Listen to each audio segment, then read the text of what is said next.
ഞാൻ ചിലപ്പോൾ ഇത് പ്രസംഗിച്ച് ഞാൻ കരയും. അപ്പോൾ എന്നോട് നിങ്ങൾ വഴക്കുണ്ടാക്കിയേക്കരുത്. ചിലപ്പം ഇമോഷണലായി പോകും. കാരണം ഈ വചനം എൻ്റെ ജീവിതത്തിൽ എങ്ങനെ സംഭവിച്ചു എന്ന് ഞാൻ തിരിച്ചറിയുന്നൊരു നിമിഷമാണ്. അത് ഞാൻ സാധാരണ അങ്ങനെ ഒരിടത്തും പ്രസംഗിക്കുന്നില്ല. നാണക്കേടല്ലേ, ജനത്തിന് മുമ്പ് പറയാൻ പറ്റുമോ? പക്ഷേ ചില സമയത്ത് പരിശുദ്ധാത്മാവ് നമ്മളെ നല്ലോണം പ്രേരിപ്പിക്കും. എൻ്റെ സങ്കടം എന്നറിയോ, ദൈവമേ, ഇനി ഏതെങ്കിലും ഒരു ജനത്തിന് മുമ്പിൽ എന്തെങ്കിലും ഒന്ന് പറയാൻ നിന്നാൽ, ഇങ്ങനെ വന്നാൽ ഞാൻ എന്ത് ചെയ്യും? ഞാനൊരു അച്ഛനാകേണ്ട ഒരാളാണ്, ഞാൻ വചനം പ്രഘോഷിക്കേണ്ട ഒരാളാണ്. എനിക്ക് ഇങ്ങനെ വന്നാൽ എന്ത് ചെയ്യും? എനിക്ക് പെട്ടെന്ന് പേടിയായി. അന്ന് വായിച്ച സുവിശേഷ ഭാഗം എന്നറിയോ, ഫലം നൽകാത്ത അത്തിവൃക്ഷം. അച്ഛൻ ഈ ഭാഗം വായിച്ചു. എന്നിട്ട് അച്ഛൻ പറയുകയാണേ, ഞാൻ എന്തിനാ പ്രസംഗം പറഞ്ഞ് സമയം കളയുന്നേ? ഞാൻ ഉദാഹരണം കാണിച്ചു തന്നാൽ മതിയല്ലോ. ഞാനെന്തിനാ പ്രസംഗം പറഞ്ഞ് സമയം കളയുന്നേ? ഞാൻ ഉദാഹരണം കാണിച്ചു തന്നാൽ മതിയല്ലോ. ഈ ഇരിക്കുന്ന ഷമ്മാശൻ എൻ്റെ നേരെ കൈ ചൂണ്ടി.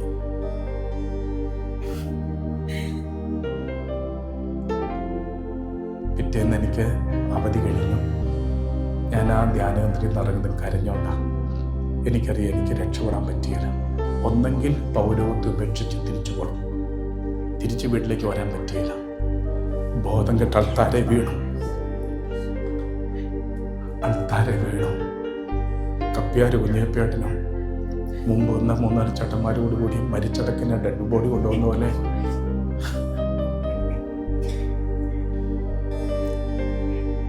എടുത്തോണ്ട് എന്നെ പുറകെ കൊണ്ടേ കിടത്തി.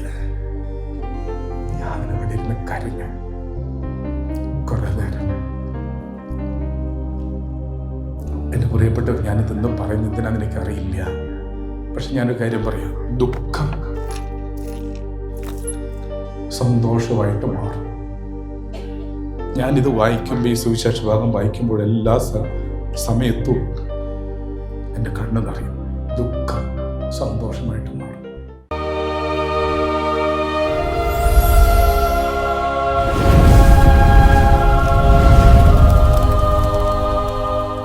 ഇന്ന് ഞാൻ നിങ്ങളോട് പറയാൻ ആഗ്രഹിക്കുന്നത് വലിയ സുവിശേഷം ഭാഗമൊന്നും നിങ്ങളെ വ്യാഖ്യാനിക്കാൻ ഞാൻ മനസ്സിൽ വിചാരിക്കുന്നില്ല. ഞാൻ നല്ല ഒരു നോവല് പറയണമെന്ന്, എനിക്ക് പ്രത്യേകമായൊരു മെസ്സേജ് പറയണം, പ്രത്യേകമായ മെസ്സേജ്. അപ്പോൾ അതുകൊണ്ട് ഇത് മുഴുവൻ ഇന്ന് കേൾക്കണം. ഇന്ന് നമ്മൾ ഒരു സുവിശേഷ ഭാഗം നമ്മൾ കരുതി വച്ചിരിക്കുന്നത് ഇതാണ്. യോഹന്നാൻ സുവിശേഷം 16-ാം അധ്യായത്തിൻ്റെ 16 മുതൽ തിരുവചനങ്ങൾ. യോഹന്നാൻ 16:16. യോഹന്നാൻ 16:16. അതെന്താണെന്നറിയോ? അതിൻ്റെ ടൈറ്റിൽ എന്ന് പറയുന്നത് സുന്ദരമായ ടൈറ്റിലാണ്.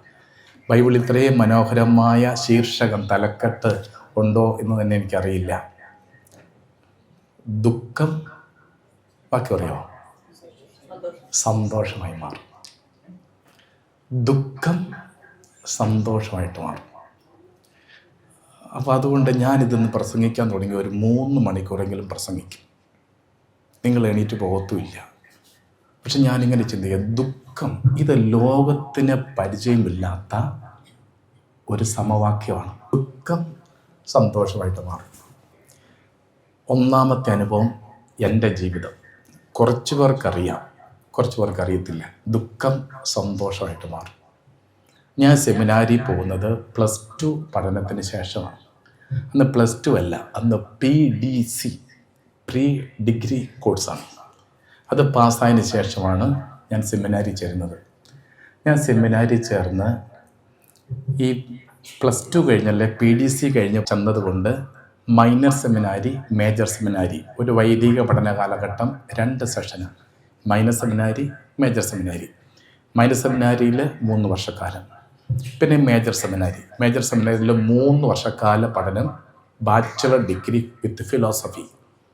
അത് കഴിഞ്ഞ് ബാക്കിയുള്ള 4 വർഷക്കാലം തിയോളജി പഠനം. അങ്ങനെ 4, 3, 7, 3, 10, 11 വർഷം, 1 വർഷത്തെ റീജൻസി. അങ്ങനെ 11 വർഷത്തെ പൗരോഹിത്യ പഠനമാണ് ഉള്ളത്. ആദ്യത്തെ 3 വർഷത്തിൽ 1 വർഷം ഈ +2 കഴിഞ്ഞ് ചെല്ലുന്നവർക്ക് ഇളവ് കിട്ടും. കാരണം ബേസിക്കായിട്ട് 1 വർഷം ഭാഷ പഠിപ്പിക്കുക, ഇംഗ്ലീഷ് പഠിപ്പിക്കുക, മലയാളം പഠിപ്പിക്കുക, അങ്ങനെയുള്ള ഭാഷാ പഠനത്തിൽ നിന്നൊരു എക്സെപ്ഷനുണ്ട്. അങ്ങനെ സെമിനാരി ഞാൻ ചെന്നു. തലശ്ശേരി സെമിനാരിയിലാണ്. 1 വർഷം കഴിഞ്ഞു. പെട്ടെന്ന് 3-ാം വർഷത്തിലേക്ക് പ്രൊമോഷൻ കിട്ടി. 1 വർഷം ഒഴിവാക്കി തന്നു, +2 കഴിഞ്ഞതുകൊണ്ട്. അങ്ങനെ 3-ാം വർഷത്തെ ഏകദേശം അവസാന വർഷമായപ്പോൾ ഏറ്റവും മനോഹരമായ ആഘോഷം വന്നു. Home day celebration. ആ ഹോം ഡേ സെലിബ്രേഷൻ എന്ന് പറഞ്ഞാൽ സെമിനാർ മനോഹരമായിട്ട് അലങ്കരിക്കും. മാർച്ച് 19 സെൻറ്റ് ജോസഫിൻ്റെ ഫീസ്റ്റാണെന്ന്.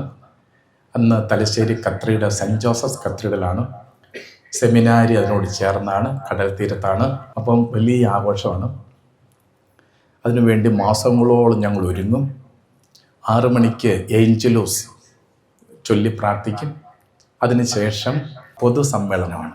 ഏതെങ്കിലും മുഖ്യാതിഥി, ഒന്നെങ്കിൽ ഏതെങ്കിലും MP ഉണ്ടാവും, അല്ല MLA ഉണ്ടാവും, പിന്നെ ബിഷപ്സ് ഉണ്ടാവും, അതുപോലെ ഡിഗ്നിറ്ററീസ് ഒക്കെ ഉണ്ടാവും. ഇപ്പം ഷമ്മാശമ്മയുടെ ഭാഗത്തുനിന്ന് ഒരു ഇംഗ്ലീഷ് പ്രസംഗം, ഒരു മലയാളം പ്രസംഗം, പിന്നെ ഒരു പാട്ട്, ഒരു സോളോ, അങ്ങനെ വളരെ തിരഞ്ഞെടുത്തത് മാത്രമേ അവിടെ അവതരിപ്പിക്കാനായിട്ട് അവസരം കിട്ടത്തുള്ളൂ. അതുകൊണ്ട് പ്രസംഗമൊക്കെ പറയുന്ന ഏറ്റവും നല്ല കഴിവുള്ള ഷമ്മാശന്മാർക്ക് മാത്രമേ അവസരം കിട്ടുകയുള്ളൂ. അങ്ങനെ ആ വർഷത്തെ ഇംഗ്ലീഷ് പ്രസംഗം പറയാൻ തിരഞ്ഞെടുക്കപ്പെട്ടത് ഞാൻ. അപ്പം ഇങ്ങനെ കുനിഞ്ഞു നടന്ന് എനിക്ക് ഒരു തൻ്റെ ഇടമൊക്കെയായി, തലയൊക്കെ. കാരണം നല്ല കഴിവും അംഗീകാരമുള്ള പ്രസംഗമൊക്കെ പറയാൻ കഴിവുള്ളവർക്ക് കിട്ടുന്നൊരവസരം. അങ്ങനെ ഞാൻ പ്രസംഗം എഴുതിക്കൊണ്ട് ഞങ്ങളുടെ അച്ഛൻ്റെ അടുത്ത് ചെന്നു. അച്ഛനിത് വായിച്ചു വെച്ച്, ഇതെന്നതാ? ഞാൻ പറഞ്ഞു, പ്രസംഗം. ഇത് പ്രസംഗമാണോ? ആണ്. ഇത് എഴുതിയതാണോ? അതെ. എന്നാൽ പിന്നെ വേസ്റ്റ് ബോക്സിൽ കിടക്കട്ടെ. വേസ്റ്റ് ബോക്സിലേക്ക് ഇട്ടു. എന്നിട്ട് അച്ഛൻ തന്നെ നല്ലൊരു പ്രസംഗം എഴുതി. എന്നിട്ട് എന്നോട് ഇത് ബൈഹാർട്ട് പഠിക്കാൻ പറഞ്ഞു. എന്നോട് പറഞ്ഞു, ഒരാഴ്ച കൊണ്ട് ബൈഹാർട്ട് പഠിക്കണം. ഞാൻ ഒരാഴ്ച കൊണ്ട് ബൈഹാർട്ട് പഠിച്ചു. എന്നിട്ട് പിന്നെ എനിക്ക് ട്രെയിനിങ്ങാണ്. 4 മണിയാവുമ്പം, മാസങ്ങൾക്ക് മുമ്പ് 4 മണിയാവുമ്പം ബ്രദേഴ്സിന് പ്ലേ ടൈമാണ്. 5:30 വരെ 1.5 മണിക്കൂർ. എനിക്ക് പ്ലേ ടൈം ഇല്ല. എന്നെ കൊണ്ട് കടൽ തീരത്തേക്ക് പോകും. എന്നിട്ട് അവിടെ ഇരിക്കും, എന്നെ ഇരുത്തും. അച്ഛൻ എൻ്റെ മുമ്പിൽ ഇരിക്കും. എന്നിട്ട് എന്നെ നിർത്തിയിട്ട് പ്രസംഗം പറയാൻ പറയും. ഞാൻ ഈ അച്ഛൻ്റെ മുമ്പിൽ എത്ര പ്രാവശ്യം ഇത് പറഞ്ഞിട്ടുണ്ടെന്ന് ഇന്നും എനിക്കൊരു ഓർമ്മയില്ല. അങ്ങനെ കുറേ നാൾ കഴിഞ്ഞപ്പോൾ എന്നോട് പറഞ്ഞു, ഇപ്പം ഉറക്കത്തിൽ വിളിച്ചു ചോദിച്ചാലും പറയും. പക്ഷെ ഒരു കുഴപ്പമുണ്ട്, ഇപ്പം പ്രസംഗിക്കുന്ന ഭാഷ ഏതാ? ഞാൻ പറഞ്ഞു, ഇംഗ്ലീഷ്. നോ, മംഗ്ലീഷ്. ഇനി സായിപ്പ് പറയുന്ന പോലെ പറയണം, പഠിപ്പിക്കാം. അങ്ങനെ വളരെ ആക്സൻറ്റോടുകൂടി ഇഡിയമാറ്റിക് ഇംഗ്ലീഷിൽ എന്നെക്കൊണ്ട് പ്രസംഗമെല്ലാം പഠിപ്പിച്ചു. അപ്പോൾ നല്ല സംഭവമായി. ആ ദിവസങ്ങളിങ്ങനെ അടുത്ത് വരുവാണ്. വലിയ ഫങ്ഷനാണ്. ഈ ദിവസങ്ങൾ അടുത്ത് വരുന്നതോടെ എൻ്റെ ചങ്കിൽ ചെറിയൊരു ഇടിയുണ്ട്, തീരെ ചെറുതാ. അപ്പം ഒരു ഗൗരവമായ, ഒരു വലിയ പേരുകേട്ടവരൊക്കെ പങ്കുചേരുന്ന ഒരു ഫങ്ഷൻ. ആ ഫങ്ഷനിൽ ഒരവസരം കിട്ടിയല്ലോ, അതിൻ്റെ ഒരു ഗൗരവമാണ് എൻ്റെ ചങ്കിൻ്റെ ഇടി എന്നെനിക്ക് മനസ്സിലാകുന്നുണ്ട്. ഈ ദിവസങ്ങൾ അടുത്ത് വന്നു. ഒരുക്കങ്ങളെല്ലാം തുടങ്ങി. ബിൽഡിംഗ് എല്ലാം പെയിൻ്റ് അടിച്ച് മനോഹരമാക്കി, കൊടിതോരണങ്ങളെല്ലാം കെട്ടി അലങ്കരിച്ചു. ഓരോ ഫങ്ഷന് കമ്മിറ്റികളെടുത്തു. എല്ലാം ആ ദിവസം ഒന്നെത്തി. അന്നെല്ലാവരും ഓഡിറ്റോറിയത്തിലെത്തി. എല്ലാവരും ഓഡിറ്റോറിയത്തിലിരിക്കുകയാണ്. വലിയമറ്റം പിതാവ്, വള്ളോപ്പള്ളി പിതാവ്, അതുപോലെ തന്നെ മുല്ലപ്പള്ളി രാമചന്ദ്രൻ മന്ത്രിയാണെന്ന്. അതുപോലെ തന്നെ അങ്ങനെ സ്റ്റേജിൽ ജഡ്ജിമാരൊന്ന് 2 പേരുണ്ട്. ഈ ഗ്രൂപ്പിലാണെങ്കിൽ തേർഡ് ബ്രദേഴ്സിൻ്റെ പേരൻസ്, എൻ്റെ അപ്പച്ചനും അമ്മയുണ്ട്. അതുപോലെ കുറേ വൈദികർ, കുറേ സിസ്റ്റേഴ്സ്, കുറേ അഡ്വക്കേറ്റ്സ്, കുറേ ഡോക്ടേഴ്സ്, വലിയ കനഗംഭീരമായ ഒരു ഓഡിയൻസ്. ഈശ്വര പ്രാർത്ഥന, സ്വാഗത പ്രസംഗം, അധ്യക്ഷ പ്രസംഗം, ഇങ്ങനെ പ്രോഗ്രാം പോയിക്കൊണ്ടിരിക്കുന്ന എൻ്റെ ഇടയ്ക്ക് ഒരു പേര് വിളിച്ചു. Speech in English by brother Benny Joseph. അപ്പോൾ അതിനു മുമ്പേ അച്ഛൻ എന്നോട് പറഞ്ഞിരുന്നു, നല്ലോണം പറയുമെന്ന് എനിക്കറിയാം, എങ്കിലും അഥവാ എന്തെങ്കിലും ഒന്ന് മറന്നുപോയാൽ, മറന്നൊന്നും പോകത്തൊന്നുമില്ല, അങ്ങനെ മറന്നു പോയാൽ ഞാനത് ഈ പുൾപ്പിറ്റിൽ, ഇതിൻ്റെ ഒരു പുൾപ്പിറ്റ് എന്ന പ്രസംഗപീഠം, ഇവിടെ അത് കുത്തിവെച്ചിട്ടുണ്ട്. മുട്ടുസൂചി കൊണ്ട് ആ പ്രസംഗം കൂടെ കുത്തിവെച്ചിട്ടുണ്ട്. എന്തെങ്കിലും ഒന്ന് നോക്കണം എന്നുണ്ടെങ്കിൽ അത് അവിടെ തന്നെയുണ്ട്. പ്രിയപ്പെട്ടവരെ, ഞാൻ സ്റ്റേജിലേക്ക് വന്നു. എല്ലാവരും നോക്കി. ഞാൻ പ്രസംഗം ആരംഭിച്ചു. റെസ്പെക്റ്റഡ് ചെയർ എന്ന് പറഞ്ഞ് തുടങ്ങി. 1 മിനിറ്റ്, 1.5 മിനിറ്റ് ഞാൻ പ്രസംഗിച്ചു. പിന്നെ എന്നാ പറ്റിയെന്ന് ഇന്നും എനിക്ക് മനസ്സിലായിട്ടില്ല. നിങ്ങൾ ചിരിക്കരുത്. കാരണം എന്നറിയാമോ, അതൊരു കണ്ണീരിൻ്റെ കഥയാണ്. ഒന്നും ആയിട്ടില്ല. ഈ വചനം ഞാൻ ചിലപ്പോൾ ഇത് പ്രസംഗിച്ച് ഞാൻ കരയും. അപ്പോൾ എന്നോട് നിങ്ങൾ വഴക്കുണ്ടാക്കിയേക്കരുത്. ചിലപ്പം ഇമോഷണലായി പോകും. കാരണം ഈ വചനം എൻ്റെ ജീവിതത്തിൽ എങ്ങനെ സംഭവിച്ചു എന്ന് ഞാൻ തിരിച്ചറിയുന്നൊരു നിമിഷമാണ്. അത് ഞാൻ സാധാരണ അങ്ങനെ ഒരിടത്തും പ്രസംഗിക്കുന്നതല്ല. നാണക്കേടല്ലേ, ജനത്തിന് മുമ്പ് പറയാൻ പറ്റുമോ? പക്ഷേ ചില സമയത്ത് പരിശുദ്ധാത്മാവ് നമ്മളെ നല്ലോണം പ്രേരിപ്പിക്കും. നിൻ്റെ കണ്ണീര്, നിൻ്റെ പരാജയം, നിൻ്റെ നാണക്കേട് മറ്റുള്ളവർക്ക് ബലമാകുവാണെങ്കിൽ എന്തുകൊണ്ട് നീ ഇത് മറച്ചു വെക്കുന്നു എന്നൊരു ചോദ്യം എന്നോട് ചോദിച്ചിട്ടുണ്ട്. അതുകൊണ്ടാണ് ചിലപ്പോൾ ഇത് പറയേണ്ടി വരുന്നത്. അങ്ങനെ ഞാനങ്ങ് ബ്ലാക്ക് ഔട്ടായിപ്പോയി. എവിടെ നിൽക്കുന്നതെന്ന് എനിക്ക് മനസ്സിലായില്ല, എന്താണ് പറയേണ്ടതെന്ന് എനിക്ക് മനസ്സിലാകുന്നില്ല. ഞാൻ പഠിച്ചൊരുങ്ങിയതൊക്കെ പെട്ടെന്നങ്ങ് മറന്നുപോയി. ഒന്നും ഞാൻ ഓർക്കുന്നില്ല. എന്നെ പെട്ടെന്നങ്ങ് വിറയ്ക്കാൻ തുടങ്ങി. വലിയൊരു ഫംഗ്ഷനാണ് നോക്കണം, വിശിഷ്ട അതിഥികളുണ്ട്. ഇങ്ങനെ ഒരു പ്രസംഗം നിന്നുപോയി കഴിഞ്ഞാൽ നാണക്കേട് സെമിനാരിക്ക് മാത്രമല്ല, അഭിയന്തി പിതാക്കന്മാരടക്കം നാണക്കേടാണ്. അതുകൊണ്ട് ഇത് പറയാതെ പറ്റിയല്ല, പറയാനേ കിട്ടുന്നുമില്ല. ഞാനപ്പോഴാണ് പെട്ടെന്ന് ഓർത്തത്, എന്താണെന്നറിയാവോ, ഈ പ്രസംഗം ഇവിടെ കുത്തിവെച്ചിട്ടുണ്ടല്ലോ. ഞാൻ നോക്കുമ്പോൾ എൻ്റെ പ്രിയപ്പെട്ടവരെ കണ്ണിൽ ഇരുട്ട് കയറിയിട്ട് കാണുന്നുമില്ല. കണ്ണിൽ ഇരുട്ട് കയറിയിട്ട് ഇത് കാണുന്നുമില്ല. എന്നെ വരയ്ക്കാൻ തുടങ്ങിയെന്ന് മാത്രമല്ല, എന്തോ ഒരു ഭയാനകമായ പേടി അങ്ങോട്ട് കയറി. പാനിക്കാകുന്ന കേട്ടിട്ടുണ്ടോ? അതന്നെ പാനിക്ക. പെട്ടെന്ന് അങ്ങ് ഭയന്നുപോയി. ഈ പാനിക്കാവുന്ന ശരീരത്തിൽ അത് പ്രകടമാകും. എനിക്ക് മനസ്സിലായി, ഇനി ഞാൻ ബാക്കി ഓർത്തു പറയാൻ നിന്നാൽ ഇതും മറിച്ചുകൊണ്ട് ഞാൻ താഴേക്ക് വീഴും. അതുകൊണ്ട് ഞാൻ മുഴുമിപ്പിക്കാതെ ഇറങ്ങിപ്പോന്നു. ആ ഒറ്റ പ്രസംഗത്തോടുകൂടി ആ ഒരു ഫംഗ്ഷൻ ഞാനായിട്ട് അലങ്കോലപ്പെടുത്തിയെന്ന് പറയൽ, ബാക്കിയെല്ലാം നന്നായിപ്പോയി. പക്ഷെ അത് മാത്രം അങ്ങ് പോയി. നിങ്ങൾക്കറിയാം, പിന്നെ 1 മാസത്തോളം അച്ഛന്മാരാരും എന്നോട് മിണ്ടിയില്ല, കൂടെയുള്ള ബ്രദേഴ്സ് ആരും എന്നോട് മിണ്ടിയില്ല. ഞാനിങ്ങനെ ഒറ്റപ്പെട്ടു പോയി. അതിലൊന്നും എനിക്കൊരു സങ്കടമില്ല. എൻ്റെ സങ്കടം എന്നറിയാം, ദൈവമേ, ഇനി ഏതെങ്കിലും ഒരു ജനത്തിന് മുമ്പിൽ എന്തെങ്കിലും ഒന്ന് പറയാൻ നിന്നാൽ, ഇങ്ങനെ വന്നാൽ ഞാൻ എന്ത് ചെയ്യും? ഞാനൊരു അച്ഛനാകേണ്ട ഒരാളാണ്, ഞാൻ വചനം പ്രഘോഷിക്കേണ്ട ഒരാളാണ്. എനിക്ക് ഇങ്ങനെ വന്നാൽ എന്ത് ചെയ്യും? എനിക്ക് പെട്ടെന്ന് പേടിയായി. എന്തായാലും അവിടുന്ന് മൈനർ സെമിനാരി കഴിഞ്ഞു, ആലുവയിൽ സെമിനാരിൽ പഠിക്കാൻ ചെന്നു. ഫിലോസഫി കാലഘട്ടമാണ്. ഈ ഫിലോസഫി കാലഘട്ടത്തിൽ എല്ലാ മാസവും അക്കാദമി എന്ന് പറഞ്ഞൊരു പ്രോഗ്രാമുണ്ട്. അതായത് പ്രസംഗമാണ്, പ്രധാനമായിട്ടും പ്രസംഗ പരിശീലനത്തിന് വേണ്ടിയിട്ട് ക്രമീകരിച്ച ഒരു പ്രോഗ്രാമാണ്.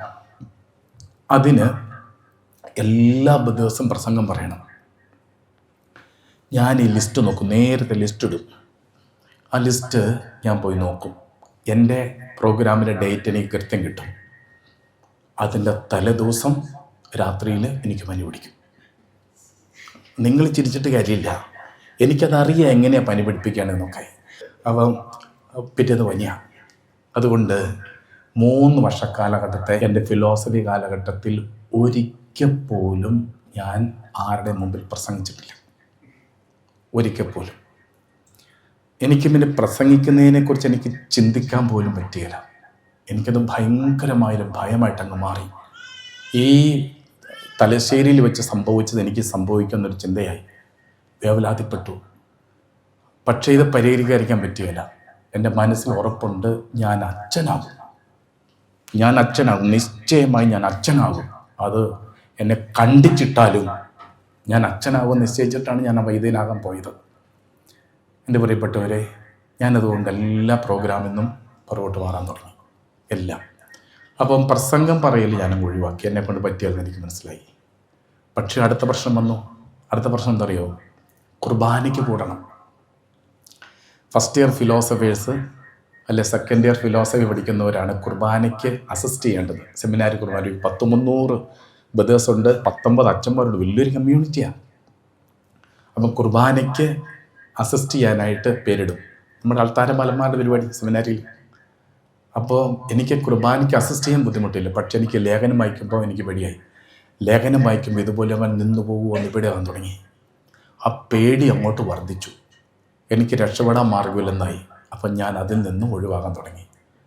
അപ്പം ഞാൻ എൻ്റെ പേര് അക്ലോയ്സ് എന്ന് പറഞ്ഞുകൊണ്ട് പേരിടുമ്പോൾ ഞാൻ പരിചയമുള്ള ഏതെങ്കിലും എൻ്റെ സുഹൃത്തുക്കളോട് പറയും, ഞാൻ അന്ന് ചിലപ്പോൾ ഇത്തിരി ലൈറ്റായിട്ടേ വരുള്ളൂ, അല്ലെ എന്തെങ്കിലും പ്രശ്നം പറയും, ഒന്ന് കുർബാനയ്ക്ക് കൂടെയേക്കോ, അങ്ങനെ കൂടും.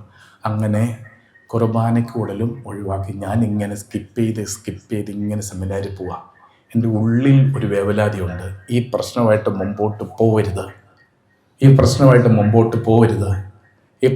മുമ്പോട്ട് പോയാൽ നീ ഒരു നാൾ അച്ഛനാകുമ്പോൾ നീ എന്ത് ചെയ്യും? നീ അങ്ങനെ കുർബാന അർപ്പിക്കും, നീ അങ്ങനെ വചന ശുശ്രൂഷ ചെയ്യും. ഒരു 100-400 ബദേഴ്സ് ഉള്ളത് കൊണ്ട് നമുക്കിങ്ങനെ ഒന്നിലും പെടാതെ രക്ഷപ്പെട്ടു പോകാൻ ഒത്തിരി സ്കോപ്പുണ്ട്. പക്ഷെ ഞാനൊരു പ്രശ്നം നേരിട്ടു. എന്നറിയാമോ? ഞാൻ ഇടവപ്പള്ളി വരുമ്പോൾ ഒരു പ്രശ്നമുണ്ട്. എന്ന് വെച്ചാൽ എൻ്റെ വികാരിയച്ഛൻ ഒരു ദുർവാസാവിൻ്റെ ചേട്ടനാണ്. അതിങ്ങനെ ഇത്ര താടിയൊക്കെ വെച്ചിട്ട് ഒരു നോട്ടം നോക്കിയാലുണ്ടല്ലോ, പിന്നെ ഞാനൊന്നും പറയുന്നില്ല, നമ്മൾ പേടിച്ചു. ഈ ഭൂമുഖത്തെ ചില അച്ഛന്മാർക്ക് മാത്രം ദൈവം കൊടുത്തൊരു പ്രത്യേക വരവുണ്ട്. എന്താണെന്നറിയാമോ? അവരെന്തിനാണ് അരിശപ്പെടുന്നതെന്ന് അവർക്ക് പോലും അറിയത്തില്ല. അതാണ് ഒരു പ്രത്യേകമായ ഒരു അനുഗ്രഹം അവർക്ക് കിട്ടിയിരിക്കുന്നത്. അങ്ങനെ ഒരു അച്ഛനാണ് എൻ്റെ വികാരിയച്ഛൻ. പക്ഷേ ഒരു പൗലോസ്ലീഹായെപ്പോലെയോ ദൈവസ്നേഹം കൊണ്ട് അങ്ങോട്ട് ജ്വലിക്കുന്ന ഒരു അച്ഛനാണ്. അച്ഛൻ്റെ ഒരു നിയമപ്രകാരം ഷമ്മാശന്മാർ അവധിക്ക് ഇടവകയിൽ വന്നാൽ അവരാണ് കുർബാനയ്ക്ക് കൂടേണ്ടത്. ഈ കുർബാനയ്ക്ക് കൂടുന്ന ശുശ്രൂഷകർ എങ്ങനെയാണ് കുർബാനയ്ക്ക് കൂടേണ്ടതെന്ന് ഇവരെ കണ്ട് പഠിക്കണം. So they are the model, അവരാണ് മോഡൽ. അതുകൊണ്ട് എപ്പോഴൊക്കെ അവധിക്ക് ഷമ്മാശന്മാർ ചെന്നാലും അവരാണ് കുർബാനയ്ക്ക് കൂടേണ്ടത്. എനിക്ക് പേടിയാണ്, ലേഖനം വായിക്കുമ്പം പണ്ടത്തെ പോലെ ആയി പോകുന്ന പേടിയുള്ളത് കൊണ്ട് ഞാൻ നേരത്തെ ചെല്ലിയില്ല. അപ്പം നേരത്തെ ചെന്നാൽ പിന്നെ കുർബാനയ്ക്ക് കൂടാതിരിക്കാൻ പറ്റിയില്ല. അതുകൊണ്ട് ഞാനൊരു കാര്യം ചെയ്തു, നടപടി അടിച്ചിട്ടേ ഞാൻ പള്ളിയിലേക്ക് ചെല്ലുള്ളൂ. എൻ്റെ വീട് പള്ളിക്കടുത്താണ്. അതുകൊണ്ട് കുർബാനയ്ക്കുള്ള മണിയടിച്ചിട്ടേ ഞാൻ ചെല്ലുള്ളൂ. അച്ഛൻ എന്നെ ഇടയ്ക്കിടയ്ക്ക് നോക്കുന്നത് ഉണ്ട്. ഞാൻ വൈകിയാണ് കയറി വരുന്നത്. എന്നെങ്കിലും ഒരു ദിവസം എനിക്ക് കിട്ടുമെന്നറിയാം, പക്ഷെ ഇതിങ്ങനെ കിട്ടുമെന്ന് ഞാനും വിചാരിച്ചില്ല. ഒരു ഞായറാഴ്ച അവധിക്ക് ഞാനുണ്ട് എൻ്റെ നാട്ടിൽ. ഞാൻ കുർബാനയ്ക്ക് പോയതാണ്. എൻ്റെ അപ്പച്ചൻ, എൻ്റെ അമ്മ, എൻ്റെ സഹോദരങ്ങൾ, ബന്ധുക്കൾ എല്ലാവരും ഉണ്ട്. അന്ന് വായിച്ച സുവിശേഷ ഭാഗം എന്നറിയാമോ? ഫലം നൽകാത്ത അത്തിവൃക്ഷം. അച്ഛൻ ഈ ഭാഗം വായിച്ചു. എന്നിട്ട് അച്ഛൻ പറയുകയാണേ, ഞാൻ എന്തിനാ പ്രസംഗം പറഞ്ഞ സമയം കളയുന്നേ? ഞാൻ ഉദാഹരണം കാണിച്ചു തന്നാൽ മതിയല്ലോ. ഞാനെന്തിനാ പ്രസംഗം പറഞ്ഞ സമയം കളയുന്നേ? ഞാൻ ഉദാഹരണം കാണിച്ചു തന്നാൽ മതിയല്ലോ. ഈ ഇരിക്കുന്ന ഷമ്മാശൻ എൻ്റെ നേരെ കൈ ചൂണ്ടി.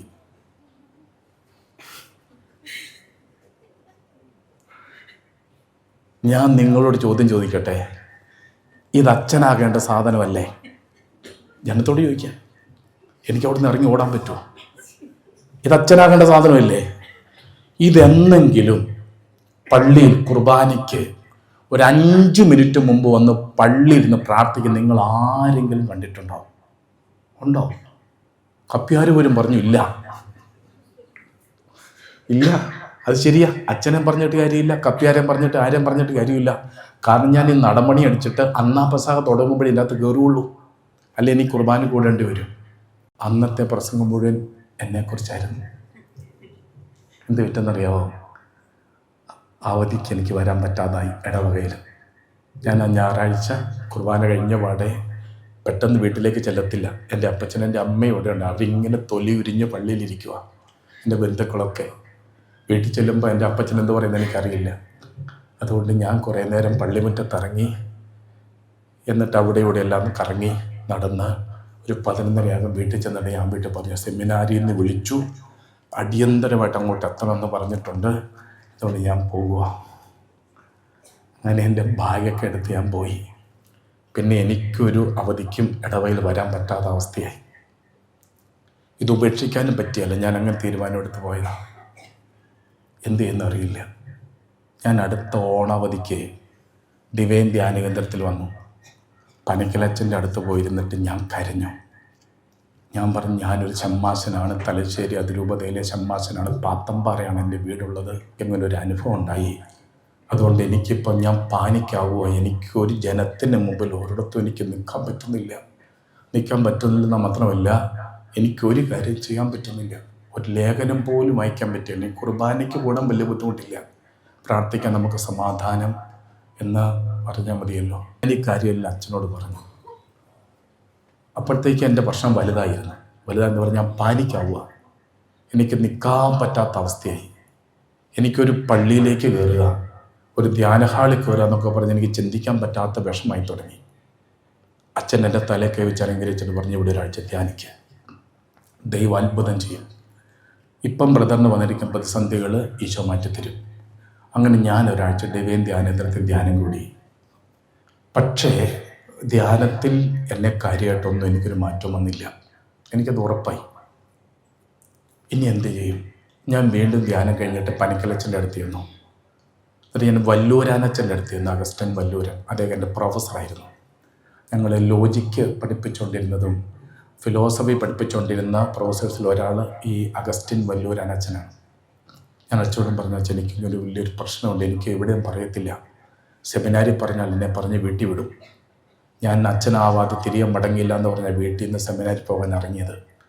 കാരണം എൻ്റെ തലേ ദിവസം ഞാൻ സെമിനാരി പോകുന്ന തലേ ദിവസം എൻ്റെ അപ്പൻ എന്നെ വിളിച്ചിരുത്തി. അപ്പൻ്റെ അടുത്ത് ആദ്യമേ വിളിച്ചിരുത്തിട്ട് പറഞ്ഞു, എൻ്റെ മുഖത്തേക്ക് നോക്കിയിട്ട് പറഞ്ഞു, ഞങ്ങൾ ആരെങ്കിലും നിർബന്ധിച്ചിട്ടാണോ നീ സെമിനാരി പോകുന്നത്?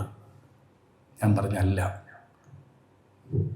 നിൻ്റെ അപ്പനായ ഞാനോ നിൻ്റെ അമ്മയോ, നിനക്ക് 2 ചേട്ടന്മാരുണ്ട്, താഴെ 2 പെങ്ങന്മാരുണ്ട്, ആരെങ്കിലും നിർബന്ധിച്ചോ നിന്നെ സെമിനാരി പോകാനായിട്ട്? ഞാൻ പറഞ്ഞില്ല. അങ്ങനെയെങ്കിൽ ഞാനൊരു കാര്യം പറയട്ടെ. ഞാൻ പറഞ്ഞു, അപ്പച്ചൻ പറഞ്ഞു, ഇന്നൊരു രാത്രി കൂടി തീരുമാനമെടുക്കാനുണ്ട്. പോകണ്ടെന്നാണെങ്കിൽ അങ്ങനെ, പോകണം എന്നാണെങ്കിൽ ഒരു കാര്യം പറയാനുണ്ട്. നമ്മുടെ നാട്ടിലെ നമ്മുടെ വീടിനൊരു സൽപ്പേരുണ്ട്. വലിയ സാമ്പത്തികമായിട്ട് വലിയ ഉന്നതിയൊന്നും ഇല്ലെങ്കിലും വീടിനൊരു സൽപ്പേരുണ്ട്. പോകുന്നത് നല്ലതാണ്, പൊക്കോ. പക്ഷേ മതിയാക്കി തിരിച്ചു പോരരുത്. ഇനി തുടരാൻ പറ്റുന്നില്ലെങ്കിൽ മതിയാക്കിക്കോ, പക്ഷേ ഇങ്ങോട്ട് പോന്നേക്കരുത്. ഇതാണ് എനിക്ക് ഏറ്റവും അവസാനം കിട്ടിയ ഉപദേശം. എന്ന് പറഞ്ഞ് ഈ രാത്രി കൂടിയുണ്ട്, ആലോചിച്ചിട്ട് തീരുമാനമെടുത്താൽ മതി. ഞാൻ രാവിലെ പറഞ്ഞു പോവുക, എനിക്കിനി തിരിച്ചു പോരത്തില്ല, മുമ്പോട്ടും പോകത്തില്ല. അപ്പോൾ അഗസ്റ്റിൻ്റെ അച്ഛനോട് പറഞ്ഞു, ബ്രദർ കാര്യം ചെയ്യും, ബ്രദറിൻ്റെ സെമിനാരി എന്ന് ഓപ്പൺ ചെയ്യുന്നത്. ഞാൻ പറഞ്ഞിട്ട് ഒരാഴ്ച കൊണ്ടുണ്ടല്ലോ, ഇവിടെ ശുശ്രൂഷ ചെയ്യാം ദിവ്യ ധ്യാന കേന്ദ്രത്തിൽ. അവിടെ പ്രൈവറ്റ് ചാപ്പലുണ്ട്. ആ പ്രൈവറ്റ് ചാപ്പലിൽ ബ്രദർ കുറഞ്ഞിരുന്ന് പ്രാർത്ഥിക്കാം, ശുശ്രൂഷ ചെയ്യാം. അതിൻ്റെ ഇടയ്ക്ക് ദൈവം ഇടപെടും. അങ്ങനെ ഞാൻ ആ ഡിവൈൻ ധ്യാന കേന്ദ്രത്തിൻ്റെ ഞാൻ ശുശ്രൂഷ, കുഞ്ഞുങ്ങളൊക്കെ ഇപ്പോൾ ഓടി നടന്ന് ശുശ്രൂഷ ചെയ്യുന്ന പിള്ളേരെ പോലെ ഞങ്ങൾ ഓടി നടന്ന് ശുശ്രൂഷ ചെയ്യാൻ തുടങ്ങി. നമുക്ക് ഈ വിഷമം മാറണ്ടേ? എന്നിട്ട് ഇത് തീരുന്ന ദിവസം ആകാറായപ്പോഴത്തേക്കും ഈ പ്രൈവറ്റ് ചാപ്പലിൽ രാവിലെ 2 അച്ഛന്മാർ തനിച്ച് കുർബാനയില്ല. ചെറിയൊരു ചാപ്പലാണ്, വൈദികർക്ക് പ്രാർത്ഥിക്കാനുള്ള ചാപ്പലാണ്. വലിയ ധ്യാനകാലമുണ്ട്, അവിടെ ഞാൻ ശുശ്രൂഷയുണ്ട്. എൻ്റെ ഇടയ്ക്ക് ഫ്രീ ടൈം ആകുമ്പോൾ ഓടി വന്ന് ചാപ്പലിൽ നിന്ന് പ്രാർത്ഥിക്കും. അപ്പം ഞാൻ വിചാരിച്ചൊന്ന് പരീക്ഷിക്കാം, എൻ്റെ പ്രശ്നം മാറിയോ? ഈ അച്ഛന്മാർ കുർബാൻ്റെ സമയത്ത് ഞാനും കുർബാനയ്ക്ക് കൂടി. ലേഖനം വായിക്കാനായിട്ട് സമയമായപ്പം ഞാനെടുത്ത് ലേഖനം വായിക്കാൻ തുടങ്ങി. 3-4 സെൻറ്റൻസ് വായിച്ചു. ഞാൻ വീഴുമെന്നായി. ഞാൻ മടക്കി. സഹിക്കാൻ പറ്റില്ല. ഞാൻ പോയിരുന്നു. ഈ അച്ഛന്മാർ തിരിച്ച് കുർബാനയിടയിൽ എന്താ പറ്റിയെന്നോട് ചോദിച്ചാൽ പറഞ്ഞു, ഒന്നുമില്ല, അവർക്കൊന്നും അറിയില്ലേ, ഒന്നുമില്ല എന്ന് പറഞ്ഞു. പിറ്റേന്ന് എനിക്ക് അവധി കഴിഞ്ഞു. ഞാൻ ആ ധ്യാനകേന്ദ്രത്തിൽ നിന്ന് ഇറങ്ങുന്നത് കരഞ്ഞോണ്ടാണ്. എനിക്കറിയാം എനിക്ക് രക്ഷപ്പെടാൻ പറ്റിയില്ല. ഒന്നെങ്കിൽ പൗരോഹിത്യം ഉപേക്ഷിച്ച് തിരിച്ചു പോകണം, തിരിച്ച് വീട്ടിലേക്ക് വരാൻ പറ്റിയില്ല, എന്ത് ചെയ്യുമെന്ന് അറിയില്ല. അതുകൊണ്ട് ഞാൻ അന്ന് രാത്രി സമാപന ദിവസത്തിന്, അതായത് ശുശ്രൂഷ കഴിഞ്ഞ് പോരുന്ന ആ രാത്രിയിൽ ഞാൻ ഈ തമ്പുരാൻ്റെ മുല്ല ചാപ്പലിൽ ഈശോട് പറഞ്ഞു, ഞാനിവിടെ നിൽക്കുകയില്ല.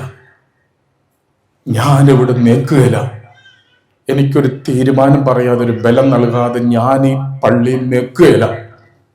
അപ്പം ഞാനിങ്ങനെ പ്രാർത്ഥിക്കും. മറ്റച്ഛന്മാർ ധ്യാനം കഴിഞ്ഞിട്ട് എല്ലാവരും ഉറങ്ങാൻ വേണ്ടിയിട്ട് പല അച്ഛന്മാരും പള്ളിയിൽ നിന്ന് പ്രാർത്ഥിക്കുന്നുണ്ട്. അവരെല്ലാവരും എണീറ്റ് പോയി. കാരണം എൻ്റെ താക്കോൽ എൻ്റെ കയ്യിലാണ്.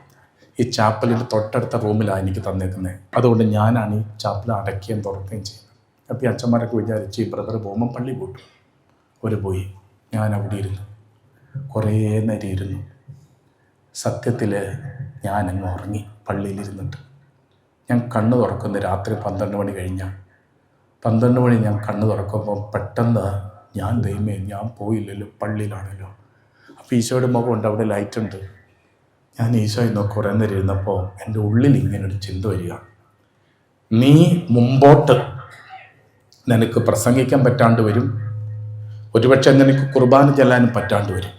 പക്ഷേ നീ അച്ഛനായിക്കോ, കുമ്പസാരക്കൂട്ടിലിരിക്കാമല്ലോ, കുമ്പസാരിപ്പിക്കാമല്ലോ. എൻ്റെ തലകറങ്ങിയാൽ ആരും കാണുകയല്ലേ, എൻ്റെ അകത്തല്ലേ. അതെനിക്ക് ഭയങ്കര ഒരാശ്വാസമായി, ഭയങ്കര ആശ്വാസം. എന്ന് പറയപ്പെട്ടവരങ്ങനെ ഞാൻ സെമിനാറിലേക്ക് ചെന്നു, ദൈവശാസ്ത്ര പഠനം തുടങ്ങി. അതിന് മുമ്പ് ഫിലോസഫി 3rd ഇയർ പൂർത്തീകരിച്ചു. പിന്നെ ഒരു വർഷം റീജൻസി ഉണ്ട്. റീജൻസി കാലഘട്ടത്തിൽ നമുക്കൊരു വർഷം ഇരുന്ന് ചിന്തിക്കാനും അതുപോലെ തീരുമാനമെടുക്കാനും ഒരു വർഷമാണ്. പക്ഷേ ആ വർഷം ഞാൻ തീരുമാനിച്ചു, ഞാൻ റീജൻസി കാലഘട്ടം എടുക്കുന്നില്ല. കാരണം എന്താണെന്ന് ചോദിച്ചാൽ, ഞാൻ പെട്ടെന്ന് ലോഹ കിട്ടുവാണെങ്കിൽ എനിക്ക് ധൈര്യം വരും. ലോഹ കിട്ടിയില്ലേ പിന്നെ ഒരു അച്ഛൻ്റെ മട്ടും മാതിരിയൊക്കെ ആയല്ലോ, അപ്പം പേടി പോകും എന്ന് വിചാരിച്ച് ഞാൻ പിതാവിനോട് പറഞ്ഞു, പിതാവേ ഞാൻ +2 എല്ലാം കഴിഞ്ഞ് വന്ന ഒരാളല്ലേ, റീജൻസി കാലഘട്ടം ഒഴിവാക്കി തരാമോ? പിതാവ് എനിക്ക് വലിയ മറ്റും പിതാവാണ്, ഒഴിവാക്കി തന്നു. അങ്ങനെ ഞാൻ പെട്ടെന്ന് ഉടുപ്പിട്ടു. എൻ്റെ പറയപ്പെട്ട ഒരു ഉടുപ്പിട്ടപ്പോൾ എന്ത് പറ്റിയെന്നറിയോ, പ്രശ്നം ഇരട്ടിച്ചു. ഉടുപ്പിടണ്ടായിരുന്നു. എന്നെന്നറിയോ, ഒരു പാൻറ് ഷർട്ടിയിട്ട ചമ്മാശൻ അൽത്താരയിൽ നിന്ന് വീഴുന്ന പോലെയാണോ ഒരു ഉടുപ്പിട്ട ഒരു ചമ്മാശൻ വീഴുന്നത്? അതാണ് എൻ്റെ പ്രശ്നം വന്നത്. ഒരു പാൻറ്റും ഷർട്ടും ഇട്ട ചമ്മാശൻ എന്തെങ്കിലും തെറ്റ് വരുന്ന പോലെയാണോ ലോഹയിട്ട് ഒരാൾ തെറ്റ് വരുത്തുന്നത്? എനിക്ക് പേടി ഇരട്ടിച്ചു. ഇനി എന്തു ചെയ്യും? ഇത് ഊരാൻ പറ്റിയല്ലോ, ഇട്ടുപോയില്ലേ. ഇങ്ങനെ മുമ്പോട്ട് പോവുക. അങ്ങനെ ഇരിക്കെ ഞാൻ അവധിക്കാൽ തടവ് വരികയില്ല. കാരണം നമ്മുടെ അച്ഛൻ അവിടെയുണ്ട്. പിന്നെ ഇടവകയെ നാണക്കേടാണ്. ജനങ്ങൾക്ക് ഇത് ഓർത്തിരിക്കുന്നുള്ളൂ എനിക്കറിയില്ല കേട്ടോ. എന്നിട്ട് ഞാൻ എന്ത് ചെയ്യുന്നത്, ഞാനൊരു ഭാഗ്യം, ഞാനൊരു കാര്യം കണ്ടുപിടിച്ചു. അവധിക്ക് വീട്ടിൽ വരാതിരിക്കാൻ എന്ത് മാർഗം എന്നിങ്ങനെ കൂലങ്കഷമായിരുന്നു ചിന്തിച്ചപ്പോഴാണ് എനിക്കൊരു ഐഡിയ കിട്ടി. ഐഡിയ എന്തറിയോ, ഈ ജയിലുകളിലൂടെ ദൈവവചനം പറയാൻ പോകുന്ന ഒരു ഗ്രൂപ്പുണ്ട്, ജീസസ് ഫെറ്റേണിറ്റി എന്നാണ് എൻ്റെ പേര്. അത് സെമിനാരിൽ തന്നെ തുടങ്ങിയ ചമ്മാശന്മാരുടെ ഗ്രൂപ്പാണ്. അവധി തുടങ്ങുമ്പോൾ ഒരു 10-15 ജയിലിലൂടെ പോയി കർത്താവിൻ്റെ വചനം പറയും, പാട്ട് പാടും, നാടകം കളിക്കും, സ്കിറ്റ്. ഇങ്ങനെ ഇവർ കൗൺസിലിംഗ് എന്ന് പറഞ്ഞാൽ ഇവരെ കണ്ട് പ്രാർത്ഥിക്കുകയും സംസാരിക്കുകയൊക്കെ ചെയ്യും. അങ്ങനെ ഒരു ഗ്രൂപ്പ്. ഞാൻ പോയി ഇതിൻ്റെ അകത്തങ്ങ് ചേർന്നു. എൻ്റെ ലക്ഷ്യം ഈ അവധി ഒഴിവാക്കുക എന്നുള്ളതാണ്. അങ്ങനെ എല്ലാ വർഷം പോയിക്കൊണ്ടിരുന്നു. അങ്ങനെ തിയോളജി 2ാം വർഷം, പിന്നെ 1.5 വർഷം മാക്സിമം ഉള്ളൂ ഞാൻ അച്ഛനാകാനായിട്ട്. നിങ്ങൾ ഓർക്കണം, ഈ നാളുകളൊന്നും ഞാൻ ഉറങ്ങിയിട്ടില്ല. രാത്രിയിൽ കിടന്ന ഉറക്കം വരികയില്ല. കാരണം എൻ്റെ പ്രശ്നം പരിഹരിക്കപ്പെട്ടിട്ടില്ല. എൻ്റെ റൂമിൽ ഒരു തൂങ്ങപ്പെട്ട രൂപമുണ്ട്. ആ രൂപത്തെ ഇങ്ങനെ പിടിച്ചിട്ട് ഞാൻ ഇരിക്കും. കുറേ നേരം കിടക്കും, പിന്നെ എണീറ്റിരിക്കും. എന്നിട്ട് ഞാൻ ചിലപ്പം കരയും, കുറേ പ്രാർത്ഥിക്കും. ഒന്നെങ്കിൽ മുമ്പോട്ട് കൊണ്ടു, അല്ലെങ്കിൽ എന്നെ തകർത്ത് കളഞ്ഞൊക്കെ ഞാൻ ചിലപ്പം ചിന്തിച്ചിട്ടുണ്ട്. അങ്ങനെയല്ല ഇത് മുമ്പോട്ട് പോയിക്കൊണ്ടിരിക്കുന്നത്. അങ്ങനെ തിയോളജി 2nd ഇയറിൽ വലിയ അവധി വരിക, അതായത് ഹോളി വീക്ക് അടക്കമുള്ള വലിയ അവധി. അപ്പോൾ ട്രിവാൻഡ്രത്തുനിന്ന് ഇത് തുടങ്ങും, ജയിൽ മിനിസ്ട്രി. ഈസ്റ്റർ കഴിഞ്ഞ് ഒരാഴ്ച കൂടെ കഴിയുമ്പം കാസർഗോഡ് വെച്ച് തീരും. അപ്പോഴത്തേക്ക് അവധി കഴിയും, തിരിച്ചു പോകാം. വീട്ടിൽ നിന്ന് എന്നെ വിളിച്ചു ചോദിച്ചു, ഈ പ്രാവശ്യമെങ്കിലും ഒന്ന് ഈസ്റ്ററിന് വരികയില്ല. ഞാൻ പറഞ്ഞ ഭയങ്കര ഡ്യൂട്ടിയാണ്, അങ്ങനെയൊന്നും വരാൻ പറ്റിയില്ല. നിങ്ങൾ വിചാരിക്കുന്ന ശമ്മാശനൊന്നുമല്ല ഞാൻ. അപ്പോൾ അമ്മ പറഞ്ഞു, ഇവിടെ കുറേ ശമ്മാശന്മാർ അവധിക്ക് വരുന്നു. ഞാൻ പറഞ്ഞു, അവരെ പോലെയൊന്നും അല്ല ഞാൻ ഭയങ്കര മാറ്റമാണ്. ശരിയാ, ഇത് കേൾക്കണോ, കഥ കേൾക്കണോ എൻ്റെ മക്കളെ? ഈ പ്രാവശ്യം ഈ ഓടെ തമ്പരം കൊടുഞ്ചതി ചെയ്തെന്നോട്. കാസർഗോഡ് തുടങ്ങി ഒരു 5-8 ജയിലിൽ കയറാനായിട്ട് സൂപ്രണ്ട് അനുവാദം തന്നില്ല. അതുകൊണ്ട് എന്നാ പറ്റുന്നറിയാവോ, ദുഃഖ വെള്ളിയാഴ്ചയായപ്പം ഇത് പരിപാടി തീർന്നു. എവിടെ വെച്ച്? കാസർഗോഡ് ജയിലിൽ വെച്ച് തീർന്നു. എല്ലാവർക്കും ഭയങ്കര സന്തോഷം, കൂടെയുള്ള ശമ്മാശന്മാർക്കെല്ലാം. ഞാനിവിടെ കൂടെ പോയാലും ഞാൻ ഒന്നും ചെയ്യല. ഞാനിങ്ങനെ പ്രോത്സാഹന ടീമിലാണ്. എനിക്കൊരു പ്രസംഗം പറയാനോ പാട്ട് പാടാനോ ഒന്നും കഴിയില്ലാത്തതുകൊണ്ട് ഞാൻ പ്രോത്സാഹന ടീമാണ്. ഞാൻ സ്വയം അങ്ങ് പോകുന്നല്ലേ. എന്നിട്ട് ഈ കാസർഗോഡ് പ്രോഗ്രാം കഴിഞ്ഞപ്പോൾ എല്ലാവരും സന്തോഷം. അവർ പറയും, എൻ്റെ ദൈവം ഈ പ്രാവശ്യങ്ങളൊന്ന് ഈസ്റ്റർ ഒന്ന് വീട്ടിൽ കൂടാൻ പറ്റുമല്ലോ, ബൈ ബൈ ബൈ എന്നൊക്കെ പറഞ്ഞു എല്ലാവരും പോയി. ഞാൻ ആ കാസർഗോഡുകാർ കുറേ പേരോടെ ഉണ്ടല്ലോ, ആ കാസർഗോഡ് ബസ് സ്റ്റാൻഡിൽ ഞാനിങ്ങനെ ആകാശത്തേക്ക് നോക്കി നിന്നു. ഇതെങ്ങോട്ട് പോകും? ദുഃഖ വെള്ളിയാഴ്ച, ഇനി ശനി, പിറ്റേന്ന് ഈസ്റ്ററാ. ഞാൻ ചെന്ന് കഴിഞ്ഞാൽ ലോകയിട്ട ചമ്മാശനാ. ഞാൻ ആൾത്താരിൽ കയറണം, ഞാൻ ശുശ്രൂഷയ്ക്ക് നിൽക്കണം. അച്ഛൻ്റെ ഒരു പൂരം വഴക്ക് കഴിഞ്ഞതിൻ്റെ ഒരു ക്ഷീണം ജനം ഓർത്തിരിക്കുന്നുണ്ടല്ലോ. ഞാൻ കാസർഗോഡ് ബസ് സ്റ്റാൻഡിൽ നിന്നുകൊണ്ട് ഞാനൊരു തീരുമാനം എടുത്തെന്നറിയോ, ഞാൻ എൻ്റെ ഇടവയിലേക്ക് പോകും. ഞാൻ ഈസ്റ്റർ ഞായറാഴ്ച ആൾത്താരിൽ കയറും. ഞാൻ എല്ലാം ചെയ്യും. ചത്ത് വീണാൽ ചത്ത് വീഴട്ടെ, രക്ഷപ്പെടാനും മാർഗമില്ലല്ലോ. അങ്ങനെ പോയി ഈസ്റ്റർ ഞായറാഴ്ച, ദുഃഖ ശനിയാഴ്ച എത്തി വൈകുന്നേരം. ഈസ്റ്റർ ഞായറാഴ്ച രാത്രിയിലാണ് കുർബാനയൊക്കെ നിങ്ങൾക്കറിയാം.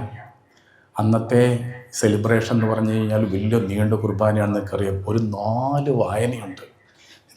എന്തിനാണ് ഇത്രയും 4 വായനയൊക്കെ ഉണ്ടാക്കി വെച്ചെന്നുള്ളത് ഞാൻ അന്നേരം ചിന്തിച്ചു. ഒരു വായന പോലാണെങ്കിൽ ആരെങ്കിലും വായിച്ചങ്ങ് തീർന്നു പോകുമല്ലോ. 4 വായന.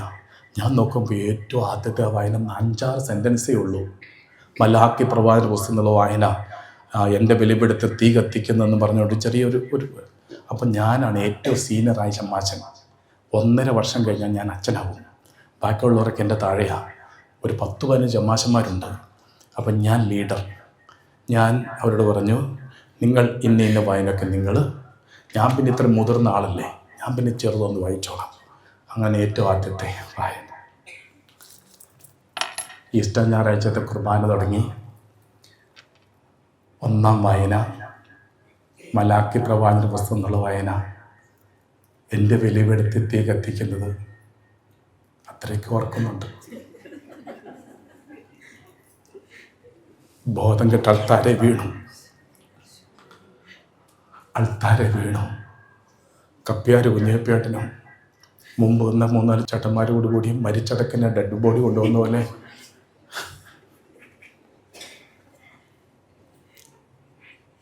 എടുത്തോണ്ട് എന്നെ പുറകെ കൊണ്ടേ കിടത്തി. സിസ്റ്റേഴ്സ് പള്ളിയിലുണ്ടായിരുന്നു. സിസ്റ്റേഴ്സ് ഓടി വന്നു. അതിലൊരു മാരിസ്റ്റെല്ല സിസ്റ്റർ എന്ന് പറയുന്ന സിസ്റ്ററുണ്ട്. സിസ്റ്ററാണ് സുപ്പീരിയർ. എൻ്റെ നാടിയൊക്കെ പിടിച്ചു നോക്കി. അപ്പോഴത്തെ എനിക്ക് ബോധം വന്നു. പിടിച്ചു നോക്കി. അപ്പോൾ സിസ്റ്റർ പറഞ്ഞു, ആശുപത്രിയിലൊന്നും കൊണ്ടുപോകേണ്ട കാര്യമില്ല, അല്ലെങ്കിൽ അപ്പോൾ രാത്രി കൊണ്ടുപോകാനൊന്നും പറ്റിയില്ല, വണ്ടിയൊക്കെ വിളിക്കാൻ ബസ്സൊന്നും ഇല്ല അന്നത്തെ കാലഘട്ടത്തിൽ. ആശുപത്രിയിലൊന്നും കൊണ്ട് കാര്യമില്ല, അത് രാത്രിയില്ല, ഉറക്കളച്ചത് കൊണ്ട് പറ്റിപ്പോയാൽ അതുകൊണ്ട് കുഴപ്പമൊന്നുമില്ല. ആരാണ്ട് കൂടെ ഇന്നലെ തലയിൽ കുറേ വെള്ളം ഒഴിച്ച് ഞാൻ കണ്ണു തുറന്നു. അപ്പോൾ എനിക്കറിയാം, ഞാനിത് മനസ്സിലാക്കുന്നുണ്ട്. പറയുന്നുണ്ട് ഒരു കുഴപ്പമില്ല എന്നിങ്ങനെ പറയുന്നുണ്ട്. ഒരു കുഴപ്പമുള്ളതെന്ന് ഞാനില്ല, എനിക്കല്ലേ അറിയുള്ളൂ, കുഴപ്പമൊന്നുമില്ല. എന്നിട്ട് അവരെല്ലാം കൂടെ കുർബാനയ്ക്ക് പോയി. ഞാനവിടെ ഇരുന്ന് കരഞ്ഞു കുറേ നേരം. എൻ്റെ പ്രിയപ്പെട്ടവർ, ഞാനിതൊന്നും പറയുന്നത് എന്തിനാണെന്ന് എനിക്കറിയില്ല. പക്ഷെ ഞാനൊരു കാര്യം പറയാം, ദുഃഖം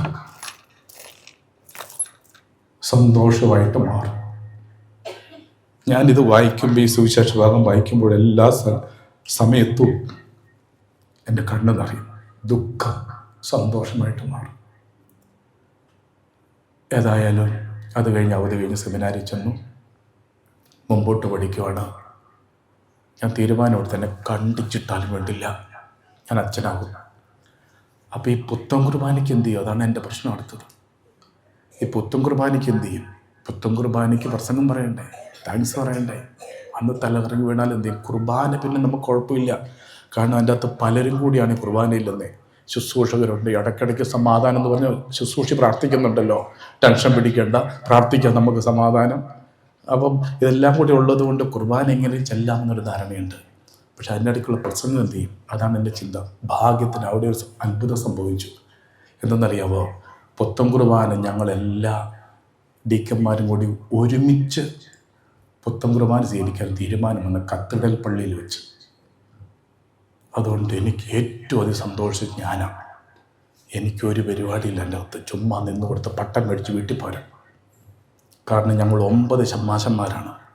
അപ്പം താങ്ക്സ് പറയാനും നന്ദി പറയാനും പാമ്പളാനി പിതാവ് എൻ്റെ ബാച്ചുകാരൻ, ഞങ്ങൾ ഒരുമിച്ച് ആ പട്ടം സ്വീകരിച്ച് പിതാവ് താങ്ക്സ് പറഞ്ഞോളും, ബാക്കി കാര്യങ്ങളെല്ലാം നടന്നോളും. അങ്ങനെ ഞാൻ അച്ഛനായിട്ട് ഞാൻ ഓർക്കുകയാണ്. കുർബാനയിൽ ഞാൻ അച്ഛനായിട്ട് എനിക്ക് ആദ്യം അപ്പോയിൻമെൻറ്റ് കിട്ടിയത് തോമാപുരം പള്ളിയിലാണ്. തോമാപുരത്തെ കൊച്ചച്ഛനായിട്ട്. തോമാപുരംകാർക്ക് ആർക്കും ഈ അവസ്ഥ അറിയില്ല, വികാരിച്ചനും അറിയില്ല, ഞാൻ ആരോടും പറഞ്ഞിട്ടുമില്ല. എൻ്റെ വികാരിച്ചൻ ഫാദർ ജോർജ് നരിപ്പാറയച്ചൻ വിശുദ്ധനായ നല്ലൊരു ധ്യാനഗുരു. അദ്ദേഹം കാരണമാണ് ഞാൻ ഇന്ന് ഇവിടെ ആയിരിക്കുന്നത്. ഈ അച്ഛൻ എന്നോട് ഭയങ്കര സ്നേഹം. വികാരിച്ചന് അച്ഛൻ പറഞ്ഞു, ബെന്നി അച്ഛൻ എല്ലാ ഞായറാഴ്ചയും രാവിലത്തെ കുർബാന ചെല്ലണം. ഞാൻ കുട്ടികൾക്കുള്ള കുർബാന എനിക്കാകെ വേവലാതിയായി. എല്ലാ ശനിയാഴ്ച രാത്രികളും എനിക്ക് കാളരാത്രിയാണ്. എല്ലാ ശനിയാഴ്ച രാത്രികളും ഞാനിങ്ങനെ കൊച്ചു കുട്ടികളെ പോലെ ഇങ്ങനെ ഒരു കുഞ്ഞൊരു പേപ്പറിൽ പ്രസംഗം എഴുതും. എന്നിട്ട് രാത്രി ഒന്ന് കാണാപ്പാഠം പഠിക്കും. എന്നിട്ട് ഞാൻ ഈ സുവിശേഷത്തെ കൊണ്ട് നോക്കും. എന്നിട്ട് ഞാൻ ഈ പുള്ളിയെ വെല്ലുവിളിക്കും. നിൻ്റെ പുരോഗതിനാണ് ഞാൻ. എന്നെ വീഴ്ചാൽ നീ വീഴും, ഞാനല്ല വീഴുന്നത്. എന്നെ വീഴ്ചാൽ ഞാൻ തോറ്റു കിടക്കുക. എനിക്കിതെങ്ങനെ ചെയ്തു തീർത്താൽ മതി. പക്ഷെ എന്നെ വീഴ്ചാൽ വീഴുന്ന നീയ, നിന്റെ പുരോഗതൻ ഞാൻ. അങ്ങനെ പ്രാർത്ഥിക്കുമ്പോൾ എന്തോ ഒരു ബലം. അങ്ങനെ ഞാൻ ഈ സുവിശേഷമായി കഴിഞ്ഞ് കൊച്ചുകുട്ടികളൊക്കെ ഈ റൈം പാടി പഠിക്കുന്ന പോലെ ഈ നോക്കി ഷൂ എന്ന് പറഞ്ഞൊരു ഒറ്റ പ്രസംഗം, ഒരു 3 മിനിറ്റ്. എല്ലാവർക്കും ഭയങ്കര ഇഷ്ടം. കൊച്ചച്ഛന് നല്ല പ്രസംഗം. കാരണം എന്താ, വേഗം തീരും. നിങ്ങൾ എന്തെങ്കിലും ഞായറാഴ്ച പ്രസംഗം 1.5 മിനിറ്റിൻ്റെ ഞായറാഴ്ച പ്രസംഗം നിങ്ങൾ കേട്ടിട്ടുണ്ടോ? എവിടെയെങ്കിലും കേട്ടിട്ടുണ്ടോ? അതുകൊണ്ട് ഇവർക്ക് എന്നോട് ഭയങ്കര ഇഷ്ടം. പെട്ടെന്ന് അങ്ങ് തീരും. അപ്പോൾ എനിക്കൊരു ചെറിയ ബലമായേ. 1.5 മിനിറ്റൊക്കെ ഞാൻ വീഴാതെ നിൽക്കാൻ എന്നെ കൊണ്ട് പറ്റും. 1.5 മിനിറ്റൊക്കെ ഇങ്ങനെ പോയിക്കൊണ്ടിരുന്നു. ഒരു ഞായറാഴ്ച കുർബാന കഴിഞ്ഞപ്പോൾ ചെറുപുഴയിലെ കൃപാലയത്തിലെ നിമ്മിയ സിസ്റ്റർ എൻ്റെ അടുത്ത് വന്ന് ചോദിച്ചു, ബെന്യച്ച, അച്ഛന് ഞങ്ങളൊന്ന് സഹായിക്കാൻ പറ്റുമോ? ഞാൻ പറഞ്ഞു, എന്താ സഹായിക്കാം? ചൊവ്വാഴ്ച അച്ഛന് വരാൻ പറ്റുമോ? ഞാൻ പറഞ്ഞു, വരാം. എന്തിനാണെന്നറിയാം? കുമ്പസാരിപ്പിക്കാൻ. ഒരു 10-20 അച്ഛന്മാർ അവിടെ ചൊവ്വാഴ്ച ഇതുപോലെ അവിടെ കൺവെൻഷനുണ്ട്. ഒത്തിരി ജനം വരുന്ന സ്ഥലമാണ്. അവിടെ കൺവെൻഷനുണ്ട്. 10-15 അച്ഛന്മാർ കുമ്പസാരിപ്പിക്കാൻ പോകും. അപ്പോൾ സിസ്റ്റർ പറഞ്ഞു, അച്ഛൻ വണ്ടി വിട്ടേക്കാം, അച്ഛന്മാരുടെ വണ്ടി അങ്ങോട്ട് വിട്ടേക്കാം. ആയിക്കോട്ടെ സിസ്റ്ററെ. അങ്ങനെ 10-11 മണിയാകുമ്പോഴത്തേക്ക് വണ്ടി വന്ന് നിന്നു. ഞാൻ അവിടുത്തെ കയറി വണ്ടി ഓടിച്ച് പോവുകയാണ്. ചെറുപുഴ ടൗണിലെത്താറായപ്പോൾ ഈ ഡ്രൈവർ എന്നോട് ചോദിച്ചു, ബെന്നി അച്ഛൻ ഏത് വിഷയമാണ് ഇന്ന് പ്രസംഗിക്കുന്നേ? ഏത് വിഷയമാണ് പ്രസംഗിക്കുന്നേ? ഞാൻ പറഞ്ഞടാ, ഇന്ന് പ്രസംഗമില്ല, ഞാൻ പ്രസംഗിക്കാറില്ല, കുമ്പസാരിപ്പിക്കാനാ. അച്ഛാ, കുമ്പസാരം തീരുവച്ചാ, അച്ഛനെ ക്ലാസ് എടുക്കാൻ വിളിച്ചിരിക്കുക. നിർത്തടാ വണ്ടി ഇവിടെ. ഞാൻ പറഞ്ഞു, ഞാൻ നിർത്തൂല്ല. അച്ഛൻ വണ്ടിയൊന്നും ചടിയാക്കരുത്. അച്ഛനെ പറ്റി എന്താ? ഞാൻ പറഞ്ഞൊന്നുമില്ല. ധ്യാനകേന്ദ്രത്തിൽ വണ്ടി നിന്നു. ഞാൻ ഇറങ്ങി. ആദ്യമായിട്ടൊരു സിസ്റ്ററിൻ്റെ കൈകൂപ്പി, ചതിക്കരുത്. എൻ്റെ അവസ്ഥ ആർക്കും അറിയില്ല, ഒറ്റ ഒരാൾക്കറിയില്ല. ഞാൻ ഒരിക്കൽ പോലും ഒരു ധ്യാന പ്രസംഗം പറഞ്ഞിട്ടില്ല. ഒരിക്കൽ പോലും ഒരു 10 മിനിറ്റ് കൂടെ പ്രസംഗിച്ചിട്ടില്ല. സിസ്റ്ററിനെ വിളിച്ചപ്പോൾ ഞാൻ വിചാരിച്ചതേ കുമ്പസാരിപ്പിക്കാനാണെന്ന് വിചാരിച്ച് ഞാൻ വന്നതാ. ഞാൻ പോയേക്കുവാ. അച്ഛാ, ചതിക്കല്ലച്ചാ, ഇത്രയും ജനം വന്നിട്ടുണ്ട്. അച്ഛനൊരു ഞാൻ പറഞ്ഞു, ഒരു പ്രസംഗമല്ല, അരപ്രസംഗം പോലും ഞാൻ പറയല. അതുകൊണ്ട് ഞാൻ കുമ്പസാരിപ്പിക്കാൻ വന്നതാ. സിസ്റ്റർ ഇങ്ങനെ കൈകൊപ്പിട്ട് പറഞ്ഞു, അച്ഛൻ ഞായറാഴ്ച പറഞ്ഞ ആ 1 മിനിറ്റില്ലേ, അതെങ്കിലും ഒന്ന് പറഞ്ഞിട്ട് പോകും. ഒരു പൗരോഹിത്യത്തിൻ്റെ അഭിഷേകം ഈ അൾത്താരയിലൊന്ന് വരട്ടെ. ഒരു പൗരോഹിത്യത്തിൻ്റെ അഭിഷേകം ഈ ജനത്തിനൊന്ന് കിട്ടട്ടെ. അച്ഛൻ പ്രസംഗമൊന്നും പറയണ്ട. അതെന്നെ സ്പർശിച്ചു. ഈ പൗരോഹിത്യത്തിൻ്റെ അഭിഷേകം അൾത്താരയിലൊന്ന് വരട്ടെ. ഈ പൗരോഹിത്യത്തിൻ്റെ അഭിഷേകം ഈ ജനത്തിനൊന്ന് കിട്ടട്ടെ. എൻ്റെ മക്കളെ, ഞാനന്ന് കയറി 1.25 മണിക്കൂർ ഞാൻ പ്രസംഗിച്ചു. 1.25 മണിക്കൂർ. ഞാൻ അതിൻ്റെ ഇടയ്ക്ക് ജനത്തെ ഏൽപ്പിച്ചു നിർത്തി, കരങ്ങളടുപ്പിച്ചു, പ്രാർത്ഥന ചൊല്ലിക്കൊടുത്തു, സ്തുതിപ്പിച്ചു. എന്ത് ചെയ്തെന്ന് എനിക്കറിയില്ല. പുറത്തിറങ്ങിയപ്പോൾ സിസ്റ്റർ എന്നോട് പറഞ്ഞു, അച്ഛനെ ഇവിടെ അച്ഛത്തിൽ ധ്യാനം പഠിച്ചേ, ധ്യാന പ്രസംഗം എങ്ങനെയാ അച്ഛാ, അച്ഛൻ ഇതൊന്നും ഇല്ലെന്ന് പറഞ്ഞിട്ട് എങ്ങനെയാ അച്ഛാ ഇതുപോലെ? ഞാൻ പറഞ്ഞു, സിസ്റ്റർ എനിക്കറിയില്ല. ഞാനിത് പറഞ്ഞതെന്നറിയോ? ദുഃഖം. നിങ്ങൾക്ക് മനസ്സിലാകുന്നുണ്ടോ? നിങ്ങളുടെ ദുഃഖം സന്തോഷമായിട്ട് മാറും. എന്നെ കോതമംഗലത്തെ പിതാവ് എന്നെ വിളിപ്പിച്ചു. അച്ഛൻ ഫ്രീ ഉണ്ട്? എന്താ പിതാവേ, ഞങ്ങളുടെ വൈദികരെ ഒന്ന് ധ്യാനിപ്പിക്കാനായിട്ട് വരാമോ? ഞാൻ പറഞ്ഞു, പിതാവേ ഞാൻ വരാം. പിതാവിനെ പഠിപ്പിച്ചിട്ടുണ്ട് ഫിലോസഫി, ലോജിക്ക്. നെസ്റ്റിൽ വെച്ചാണ്, മൂവാറ്റുപുഴ നെസ്റ്റ് എന്ന് പറഞ്ഞ അവിടെ പാസ് സെൻ്ററിൻ്റെ മനോഹരമായ സൗകര്യങ്ങളുണ്ട്. വൈദികരുടെ ധ്യാനമാണ്, അവർ രൂപതാ വൈദികരുടെ ധ്യാനമാണ്. വൈദികരുടെ ധ്യാനമൊക്കെ ഞായറാഴ്ച വൈകുന്നേരമാണ്. ഞാനവിടെ ധ്യാനിപ്പിക്കാൻ ചെന്നു. അന്ന് ഞാൻ ഇവിടുന്നാണ് പോകുന്നത്. പാട്ടുകാരനായി ജോയിച്ചിനുണ്ട്. എന്നിട്ട് എന്നെ അഭിനന്ദ പിതാവ് എന്നോട് പറഞ്ഞു, അപ്പോൾ പരിചയപ്പെടുത്തി, ഇത് തലശ്ശേരി അതിരൂപതയിലെ ഒരു വൈദികനാണ്, പേരിന്നതാണ് ഫാദർ ബെന്നി പുത്തന്നട, എൻ്റെ സ്റ്റുഡൻറ്റ്. പിതാവ് എന്നെ പരിചയപ്പെടുത്തി. എൻ്റെ പറയപ്പെട്ടു, ഞാൻ ആദ്യത്തെ പ്രസംഗം വൈദികർ ധ്യാനത്തിന് ആദ്യം ഒരു 15 മിനിറ്റേ ഉള്ളൂ, ഒരു ഇൻട്രൊഡക്ടറി ടോക്കാണ്. 9:30 ശേഷം രാത്രി. അതിന് മെഡിറ്റേഷൻ പോയിൻ്റ് അല്ലേ, 9 പോയിൻറ്റ്സ് എന്നൊക്കെ പറയാം. ഞാൻ ഈ വൈദികരെ ധ്യാനിപ്പിൽ കയറി നിൽക്കുമ്പോൾ മുമ്പിലിരിക്കുന്ന അച്ഛനെ കണ്ട് ഞാൻ ഞെട്ടി. ഒരു വാക്ക് പോലും പറയാനാവാതെ ഞാൻ വിഷമിച്ചൊരു കാലഘട്ടത്തിൽ, കണ്ണീരിൻ്റെ ഒരു കാലഘട്ടത്തിൽ, എൻ്റെ റെക്ടറച്ഛൻ ബഹുമാനപ്പെട്ട ഡോക്ടർ ജോർജ് ഓലിപ്പുറം അച്ഛൻ, എൻ്റെ സെമിനാരിയിലെ റെക്ടറച്ഛൻ എൻ്റെ മുമ്പിലിരിക്കുക. തൊട്ടപ്പുറത്തൊരച്ഛനെ ഞാൻ കണ്ടു, ബഹുമാനപ്പെട്ട ജോർജ് കാരക്കുന്നേലച്ഛൻ, എക്ലേസിയോളജി പഠിപ്പിച്ച അച്ഛൻ. താഴത്തെ റോയിൽ മറ്റൊരച്ഛനെ ഞാൻ കണ്ടു, അച്ഛൻ ഫാദർ ജോർജ് കുരുക്കൂരച്ഛൻ, വത്തിക്കാൻ്റെ എല്ലാ ഡോക്യുമെൻറ്റുകളും മലയാളത്തിലേക്ക് ട്രാൻസ്ലേറ്റ് ചെയ്യുന്ന അച്ഛൻ. വേറൊരു വൈദ്യനെ ഞാൻ കണ്ടു, സെൻറ്റ് ജോൺ പഠിപ്പിച്ച അച്ഛൻ. എൻ്റെ 5 പ്രൊഫസേഴ്സ് സെമിനാരി പഠിപ്പിച്ച 5 പ്രൊഫസേഴ്സ് എൻ്റെ മുമ്പിലിരിക്കുക. നിങ്ങൾക്കറിയാവോ, 26 മണിക്കൂർ ഞാൻ പ്രസംഗിച്ചു. 26 മണിക്കൂർ ധ്യാനം കഴിഞ്ഞ് ഇവിടെ വന്ന് ഏതാനും മാസങ്ങൾ കഴിഞ്ഞപ്പോൾ അഭിവന്ധ്യ മനത്തോടത്തിൽ പിതാവ് എന്നെ വിളിച്ചു, പാലക്കാട് നിന്ന്. ഞങ്ങളുടെ വൈദികരെ ഒന്ന് ധ്യാനിപ്പിക്കാൻ വരാമോ? ഞാൻ പറഞ്ഞു, പിതാവേ ഞാൻ വരാം. മുണ്ടൂര് യുവക്ഷേത്ര എന്ന പേരുള്ള പാസ് സെൻ്ററിൽ വെച്ച് ആണ് വൈദികരുടെ ധ്യാനം നടക്കുക. അച്ഛൻ അങ്ങോട്ട് വന്നാൽ മതി. ഞാൻ അവിടെ ചെന്നു. ഇതുപോലെ തന്നെ പിതാവ് എന്നെ പരിചയപ്പെടുത്തി. എൻ്റെ സ്റ്റുഡൻ്റാണ്, ഞാൻ ആലുവ സെമിനാരിൽ പഠിപ്പിച്ചിട്ടുണ്ട്.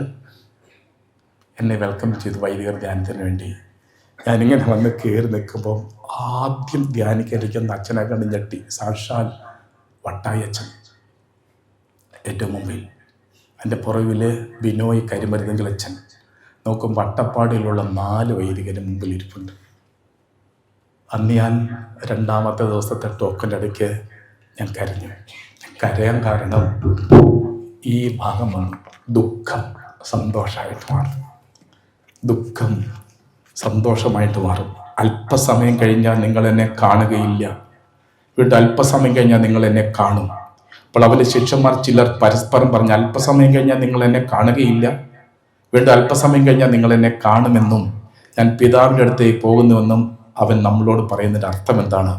അവർ തുടർന്നു, അല്പസമയം എന്നതുകൊണ്ട് അവൻ എന്താണ് അർത്ഥമാക്കുന്നത് എന്ന് പറയുന്നത് എന്താണ് നമുക്ക് അറിഞ്ഞുകൂടി. ഇക്കാര്യം അവർ തന്നോട് ചോദിക്കാൻ ആഗ്രഹിക്കുന്നത് മനസ്സിലാക്കി യേശു പറഞ്ഞു, അല്പസമയം കഴിഞ്ഞാൽ നിങ്ങൾ എന്നെ കാണുകയില്ല, വീണ്ടും അല്പസമയം കഴിഞ്ഞാൽ നിങ്ങൾ എന്നെ കാണും എന്ന് ഞാൻ പറഞ്ഞതിനെപ്പറ്റി നിങ്ങൾ പരസ്പരം ചോദിക്കുന്നു. സത്യസത്യമായി ഞാൻ നിങ്ങളോട്, നിങ്ങൾ കരയുകയും വിലപിക്കുകയും ചെയ്യും.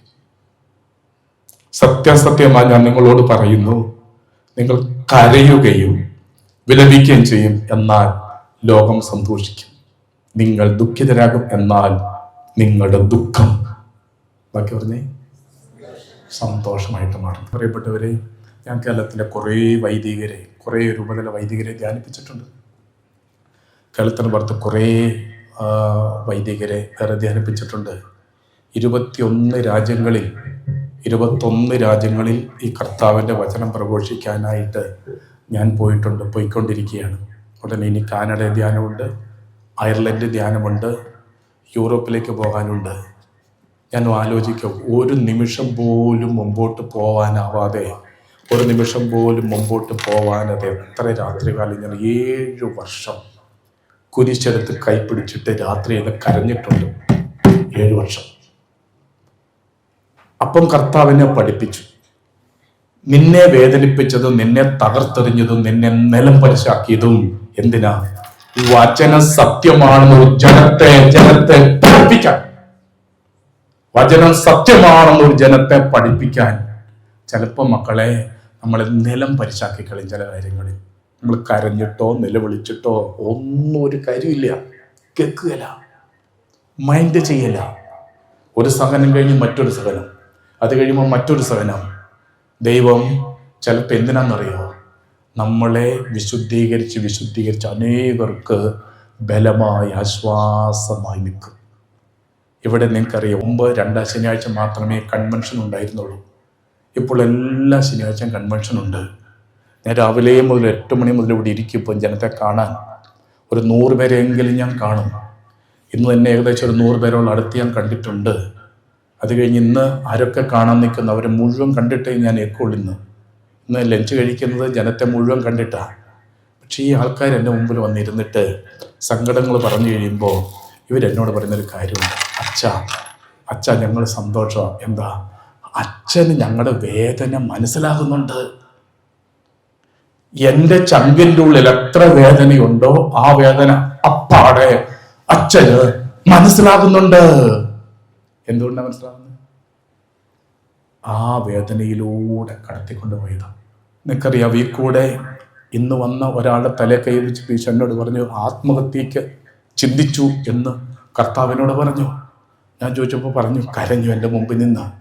എൻ്റെ മക്കളെ, ഇതെന്താ മനസ്സിലാകുന്നറിയാം? നമ്മളെ ചിലപ്പോൾ ഉണ്ടല്ലോ ഇങ്ങനെ ഈ ചില സമയങ്ങളിൽ നിലം പരിശാക്കി കളയും. എന്തിനാ? വേദനിക്കുന്നവൻ്റെ ഹൃദയം മനസ്സിലാക്കാൻ, വേദനിക്കുന്നവൻ്റെ സങ്കടം, അവൻ്റെ ആഴം മനസ്സിലാക്കാൻ. ചിലക്ക് നമ്മുടെ വേദന മനസ്സിലാവില്ല. കരങ്ങൾ ഉയർത്തി ഹല്ലേലൂയ, ഹല്ലേലൂയ, സ്വരം ഉയർത്തി ഹല്ലേലൂയ, ഹല്ലേലൂയ, ഹല്ലേലൂയ, ഹല്ലേലൂയ, ഹല്ലേലൂയ.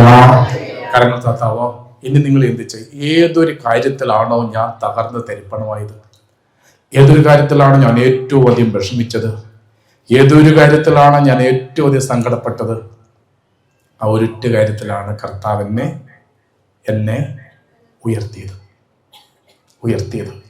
ഏതൊരു കാര്യത്തിലാണോ ഞാൻ തകർന്ന് തരിപ്പണമായത്, ഏതൊരു കാര്യത്തിലാണ് ഞാൻ ആരുടെയും മുമ്പിൽ നിൽക്കാൻ പറ്റാത്ത അവസ്ഥയിൽ ഞാൻ പതറിപ്പോയത്, ഒരൊറ്റ കാര്യത്തിൽ തന്നെയാണ് ദൈവം എന്നെ ഉയർത്തിയത്. ഇന്നിപ്പം പ്രശ്നമാണ്, ഇന്ന് ഈ മൈക്ക് തന്നാൽ പിന്നെ വെക്കാൻ പറ്റിയില്ല. അതാണ് ഇപ്പോഴത്തെ പ്രശ്നം. ഈ മൈക്കെടുത്ത് പിടിച്ചാൽ പിന്നെ നിർത്താൻ പറ്റിയില്ല. അതുപോലെ ഇങ്ങ് പോയിക്കൊണ്ടിരിക്കുക. കാരണം ജീവിതത്തിലൂടെ കർത്താവ് കടത്തിക്കൊണ്ടുപോയിട്ട് ഈ വചനം പ്രസംഗിക്കുന്നത്. കരങ്ങൾ ഉയർത്തി ഹല്ലേലൂയ, സ്വരമുയർത്തി ഹല്ലേലൂയ, ഹല്ലേലൂയ, ഹല്ലേലൂയ, ഹല്ലേലൂയ, ഹല്ലേലൂയ, ഹല്ലേലൂയ. യേശുവേ നന്ദി, യേശുവേ സ്തുതി, യേശുവേ ആരാധന. കരങ്ങൾ താത്തം. ഞാൻ എന്തിനാ എന്നെ കൊണ്ട് ഇത് പറയിപ്പിച്ചെന്നറിയാമോ? ഇന്ന് ഒത്തിരി കരയുന്ന മക്കളെ കൂടെ ഉണ്ട്. എനിക്ക് മറികടക്കാൻ പറ്റുകയല്ല, രക്ഷപ്പെടാൻ പറ്റുകയല്ല, ജീവിതം അവസാനിപ്പിച്ചേക്കാം എന്ന് വിചാരിക്കുന്ന പലരെയും കൂടി ഇരിപ്പുണ്ട്. നിങ്ങൾ കേൾക്കണം. തളർന്നു തരിപ്പണമായി പോയ ഒരു വ്യക്തി എങ്ങനെയാണ് കർത്താവ് ഉയർത്തിയത്? മക്കളെ, ഇത് നമ്മുടെ കയ്യിലില്ല. ഈ സാധനം ഇതവന്റെ കയ്യിലാണ്. നിങ്ങൾ കേട്ടിട്ടുള്ള ഒരു പുലിസ്റ്റർ പുരസ്കാരം കിട്ടിയ ഒരു നോവലിൻ്റെ പേര് പറയാം. The old man and the sea. വായിച്ചിട്ടുള്ളവരെന്ന് കരങ്ങൾ ഉയർത്താവോ? കിഴവനും കടലും. ഏതാനും പേര് വായിച്ചിട്ടുണ്ട്, കിഴവനും കടലും. ഞാൻ അതിൻ്റെ സ്റ്റോറി പറഞ്ഞു തരാം, നിങ്ങൾ ശ്രദ്ധിച്ച് കേൾക്കണേ. എഴുതിയ നോവലിസ്റ്റ് അദ്ദേഹം ഒരു വിശ്വാസിയൊന്നും ആയിരുന്നില്ല. പക്ഷെ അദ്ദേഹത്തെ മരിച്ചടക്കം ചെയ്തതൊരു ക്രിസ്ത്യൻ കാത്തലിക് പള്ളിയുടെ സെമിത്തേരിയില്ല. പക്ഷേ ഈ നോവലിന് സുവിശേഷത്തിൻ്റെ ആത്മാവുണ്ട്. സുവിശേഷത്തിൻ്റെ ആത്മാവെടുത്തിട്ടാണ് നോവൽ എഴുതിയിരിക്കുന്നത്. ഈ നോവലിലെ പ്രധാന കഥാപാത്രം സാന്റിയാഗോ എന്നിവരുള്ള വയസ്സനായ ഒരു ഒരു മീൻപിടുത്തക്കാരനാണ്. ഓൾഡ് മേനാണ്, ഒത്തിരി പ്രായമായ ഒരാളാണ്. സാന്തിയാഗോ എന്ന് പറഞ്ഞാൽ വിശുദ്ധ യാക്കോബ് എന്നാണ് അർത്ഥം. Saint Jacob, Santiago. അപ്പോൾ ഇദ്ദേഹത്തെ നാട്ടിലെല്ലാവർക്കും ഇദ്ദേഹത്തെ പരിഹാസമാണ്. കിഴവൻ, കഴിവില്ലാത്തവൻ, കളവൻ, ഒന്നിനും കൊള്ളുകയില്ല. ഒരു കൊച്ചുകുട്ടി മാത്രം ഇടയ്ക്ക് എന്തെങ്കിലും സംസാരിക്കും, അത് മാത്രമേ ഈ വയസ്സനായി മനുഷ്യൻ്റെ ആശ്വാസമുള്ളൂ. ഇയാളെ ഒന്നിനും കൊള്ളൂല്ല.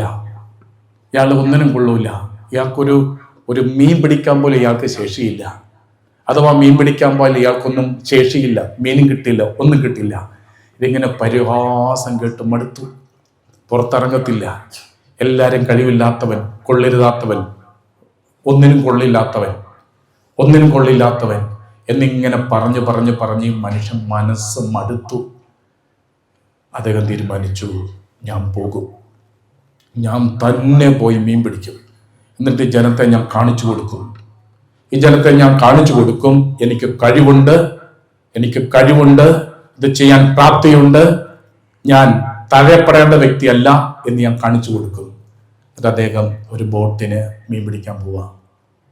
നിങ്ങളിനി ബാക്കി കേൾക്കണേ.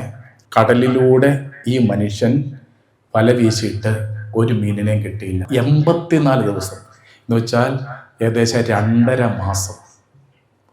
എന്നിട്ട് 85-ാം ദിവസം അദ്ദേഹത്തിൻ്റെ ചൂണ്ടയിലോ വലയിലായിരിക്കാം വലിയൊരു മത്സ്യം കുടുങ്ങി.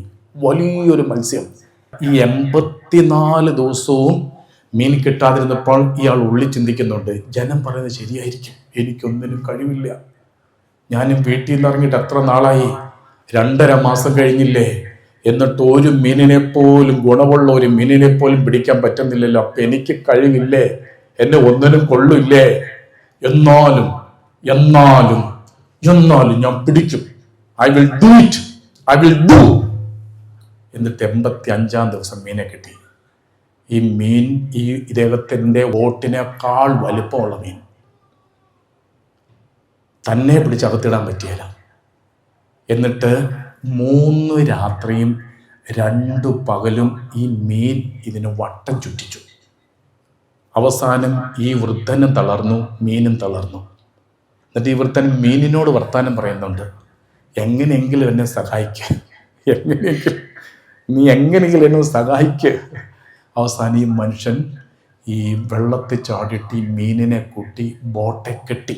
അകത്ത് വലിച്ചു കെട്ടിയിടാൻ പറ്റിയില്ല. മീനെ വട്ടം കെട്ടി, ബോട്ടെ ഇട്ട് വട്ടം കെട്ടി. എന്നിട്ട് അദ്ദേഹം കരയിലേക്ക് പോരുക. സന്തോഷത്തോടെ കൊണ്ടുപോയി കാണിക്കണം, കഴിവുണ്ടോ ഇല്ലയോ എന്ന്. മീൻ പിടിക്കാൻ കഴിവുണ്ടോ ഇല്ലയോ എന്ന് ജനത്തെ മുഴുവൻ കാണിക്കും. ഈ 2.5 മാസം കടലിൻ്റെ ഉൾക്കടലിലേക്ക് പോയി. ഇദ്ദേഹം കുറേ ഇങ്ങോട്ട് ഏതാനും കിലോമീറ്റർ ബോട്ട് ഓടിച്ച് പോരുമ്പോൾ ഒരു ഭീകരമായ കാഴ്ച കണ്ടു. എന്താണെന്നറിയാമോ? ഈ മീനിൻ്റെ രക്തം, ഈ പിടിച്ചു കെട്ടിയിരിക്കുന്ന മീനുണ്ടല്ലോ, അതിൻ്റെ രക്തം കടലിലൂടെ വന്നിട്ട് സ്രാവുകൾ ഇതിൻ്റെ ചുറ്റും കൂടി, വലിയതും ചെറുതും. എന്നിട്ട് ഈ മീനെ തിന്നാൻ തുടങ്ങി. അപ്പോൾ ഇയാൾ തുഴയാൻ പറ്റാണ്ടായി. ഇയാൾ കയ്യിലേക്ക് തുഴ കൊണ്ട് ഈ മീനിട്ട് ഈ സ്രാവുകൾ മീനിട്ട് അടിക്കാൻ തുടങ്ങി. ഒന്നിനടുത്ത് അടിച്ചൊക്കെ കൊന്നു. എന്നാലും വേഗത്തിൽ ഞാൻ ഒത്തിരി അകലെയായിപ്പോയി. എന്നാൽ പെട്ടെന്ന് ഇങ്ങെത്താമെന്ന് വിചാരിച്ച് കരയിലെത്തിയപ്പോൾ ബാക്കി എന്നെ ഉണ്ട് എല്ല്, 2 എല്ല്, മീനിൻ്റെ എല്ലും തലയുടെ കുറച്ച് ഭാഗം മാത്രം. ഇയാൾ പഞ്ചി ഈ ഈ കടലിൽ നിന്ന് ഇങ്ങോട്ട് ബോട്ട് കയറ്റിയിട്ട് അയാൾ പറയുന്നൊരു കാര്യമുണ്ട്, എല്ലാം കഴിഞ്ഞു, എല്ലാം തീർന്നു, എല്ലാം എനിക്കെതിര് എന്ന് പറഞ്ഞപ്പോൾ ഒരു കൊച്ചുകുട്ടി, ഈ വൃത്തനെ ഇഷ്ടമുള്ള കൊച്ചുകുട്ടിയുണ്ട്, ആ കുട്ടി പോയി മനുഷ്യനെ ആശ്വസിപ്പിച്ചു. ആ മനുഷ്യൻ പറയുന്നൊരു കാര്യമുണ്ട്, അതാണ് ലോകപ്രസിദ്ധമായ കൊട്ടേഷനാണ്. നിങ്ങൾക്ക് തകർക്കാൻ പറ്റും, പക്ഷേ നശിപ്പിക്കാൻ പറ്റിയാലും. You can defeat, but you can never be destroyed. നമുക്ക് തോൽപ്പിക്കാം, പക്ഷേ നശിപ്പിക്കാൻ പറ്റില്ല. തോൽപ്പിക്കാൻ നശിപ്പിക്കാൻ പറ്റും. അതിൻ്റെ അകത്ത് ഇങ്ങനെ മനോഹരമായി നമ്മളെ ബുദ്ധിമുട്ടിപ്പിക്കാൻ, നമ്മൾക്ക് മനോഹരമായി ബലം നൽകുന്ന, കരുത്ത് നൽകുന്ന കുറേ കൊട്ടേഷൻസ് ഇങ്ങനെയുണ്ട്. ആ മനുഷ്യൻ പറയും, ഇനി ഞാൻ പോയി മീൻ പിടിച്ചുകൊണ്ടുവരും, എന്നെ തോൽപ്പിക്കാൻ പറ്റും, പക്ഷേ നശിപ്പിക്കാൻ പറ്റുകയില്ല. കരങ്ങൾ ഉയർത്തി ഹല്ലേലൂയ, ഹല്ലേലൂയ, ഹല്ലേലൂയ, ഹല്ലേലൂയ, ഹല്ലേലൂയ. സ്വരം ഉയർത്തി ഹല്ലേലൂയ, ഹല്ലേലൂയ. കരങ്ങൾ തോൽപ്പിക്കാൻ പറ്റും, പക്ഷെ നശിപ്പിക്കാൻ പറ്റുകയില്ല. ഈ നോവൽ വായിക്കുന്ന എല്ലാവരും തകർന്ന് തരിപ്പണമായി കിടക്കുന്നവര്, അതുപോലെ തന്നെ എന്താ പറയുക, ഒട്ടും പ്രതീക്ഷയില്ലാത്തവര്, ജീവിതം നശിച്ചു, തോൽവി തോൽവി തോൽവി തോൽവി, കണ്ണീര് കണ്ണീര് കണ്ണീര് കണ്ണീര്. ഈ കണ്ണീരിൻ്റെ മക്കൾക്ക് വലിയൊരു ബലമായിരുന്നു ഈ നോവല്. അനേകരെ മോട്ടിവേറ്റ് ചെയ്തു, അനേകരെ ആത്മഹത്യയിൽ നിന്ന് ഈ നോവല് രക്ഷിച്ചെടുത്തു. ഈ നോവല് പരാജയത്തിൽ നിന്നും, പരാജയത്തിന്റെ രുചിയിൽ നിന്നും അനേകരെ കയറ്റിയെടുത്തു. ഈ നോവൽ അനേകർക്ക് ബലമായിരുന്നു, ഈ നോവൽ അനേകർക്ക് ശക്തിയായിരുന്നു. അങ്ങനെ അദ്ദേഹത്തിന് അവാർഡ് കിട്ടി, കൂടാതെ അദ്ദേഹത്തിന് നോബൽ സമ്മാനം കിട്ടി. ഈ മനുഷ്യന്, ഈ നോവലിസ്റ്റിന്റെ പേരറിയാവോ? അമേരിക്കക്കാരനായ ഏണസ്റ്റ് ഹെമിംഗ്വേ. അമേരിക്കക്കാരനായ ഏണസ്റ്റ് ഹെമിംഗ്വേ എന്ന പേരുള്ള വളരെ പ്രസിദ്ധനായ ഒരു നോവലിസ്റ്റാണ്. ജനിച്ചത് അമേരിക്കയിലാണ്. എന്നിട്ട് അത് ഇറ്റലി ചെന്ന് അവിടെ 1-ാം ലോക മഹായുദ്ധ കാലഘട്ടത്തിൽ അദ്ദേഹം പട്ടാളത്തെ സഹായിച്ചു. ആംബുലൻസ് ഓടിക്കുമായിരുന്നു ആദ്യ കാലഘട്ടത്തിൽ. എന്നിട്ട് 1-ാം ലോക മഹായുദ്ധ കാലത്ത് ഇദ്ദേഹത്തിന് മുറിവേറ്റു. കണ്ണിന് കാഴ്ച ഉണ്ടായിരുന്നുകൊണ്ട് അദ്ദേഹത്തെ പട്ടാളത്തിൽ എടുക്കണമെന്ന് ആഗ്രഹം ഉണ്ടായിരുന്നു, പക്ഷേ എടുക്കാൻ പറ്റിയില്ല. കണ്ണിന് കാഴ്ചക്കുറവായിരുന്നു, അതുകൊണ്ട് എടുത്തില്ല. അദ്ദേഹം അവിടുന്ന് പാരീസിൽ വന്നു. അദ്ദേഹം പഠിച്ചത് ജേർണലിസമായിരുന്നു. പാരീസിൽ വന്നിട്ടൊരു പത്രപ്രവർത്തകനായിട്ടൊക്കെ എഴുതാനൊക്കെ തുടങ്ങി. എൻ്റെ പ്രിയപ്പെട്ട, അനേകർക്ക് ബലമായി മനുഷ്യൻ, അനേകരെ ബലപ്പെടുത്തിയ മനുഷ്യൻ എങ്ങനെ മരിച്ചെന്നറിയാമോ? ഏണസ്റ്റ് ഹെമിംഗ്വേ മരിച്ചത് എങ്ങനെയെന്നറിയോ? 1961 തൻ്റെ 61-ാമത്തെ വയസ്സിൽ ആത്മഹത്യ ചെയ്തു. അനേകരെ ആത്മഹത്യയിൽ നിന്ന് രക്ഷിച്ച ഒരു മനുഷ്യൻ, അനേകരെ സങ്കടങ്ങളിൽ നിന്നും, പ്രതികൂലങ്ങളിൽ നിന്നും, പരാജയങ്ങളിൽ നിന്നും രക്ഷിച്ച ഒരു മനുഷ്യൻ 61-ാമത്തെ വയസ്സിൽ അദ്ദേഹം ആത്മഹത്യ ചെയ്തു. ആദ്യം ഒരു വിവാഹം കഴിച്ചു. അത് കഴിഞ്ഞിട്ട് മറ്റൊരു പെണ്ണിനെ കണ്ടപ്പം അതിനെ വിട്ടിട്ട് 2-ാമത്തെ പെണ്ണിൻ്റെ പുറകെ അതിനെ കല്യാണം കഴിച്ചു. അതുമായിട്ട് കുറേ നാൾ ജീവിച്ചു കഴിഞ്ഞപ്പോഴത്തേക്കും വേറൊരു നല്ല പെൺകുട്ടിയെ കണ്ടപ്പോൾ അതിനെ വിട്ടിട്ട് 3-ാമതൊന്നിനെ കെട്ടി. അത് കഴിഞ്ഞിട്ട് 4-ാമതൊന്നിനെയും കെട്ടി. 4 ഭാര്യമാരുണ്ടായിരുന്നു. അവസാനത്തെ ഭാര്യ അവസാനം വരെ നിന്നു.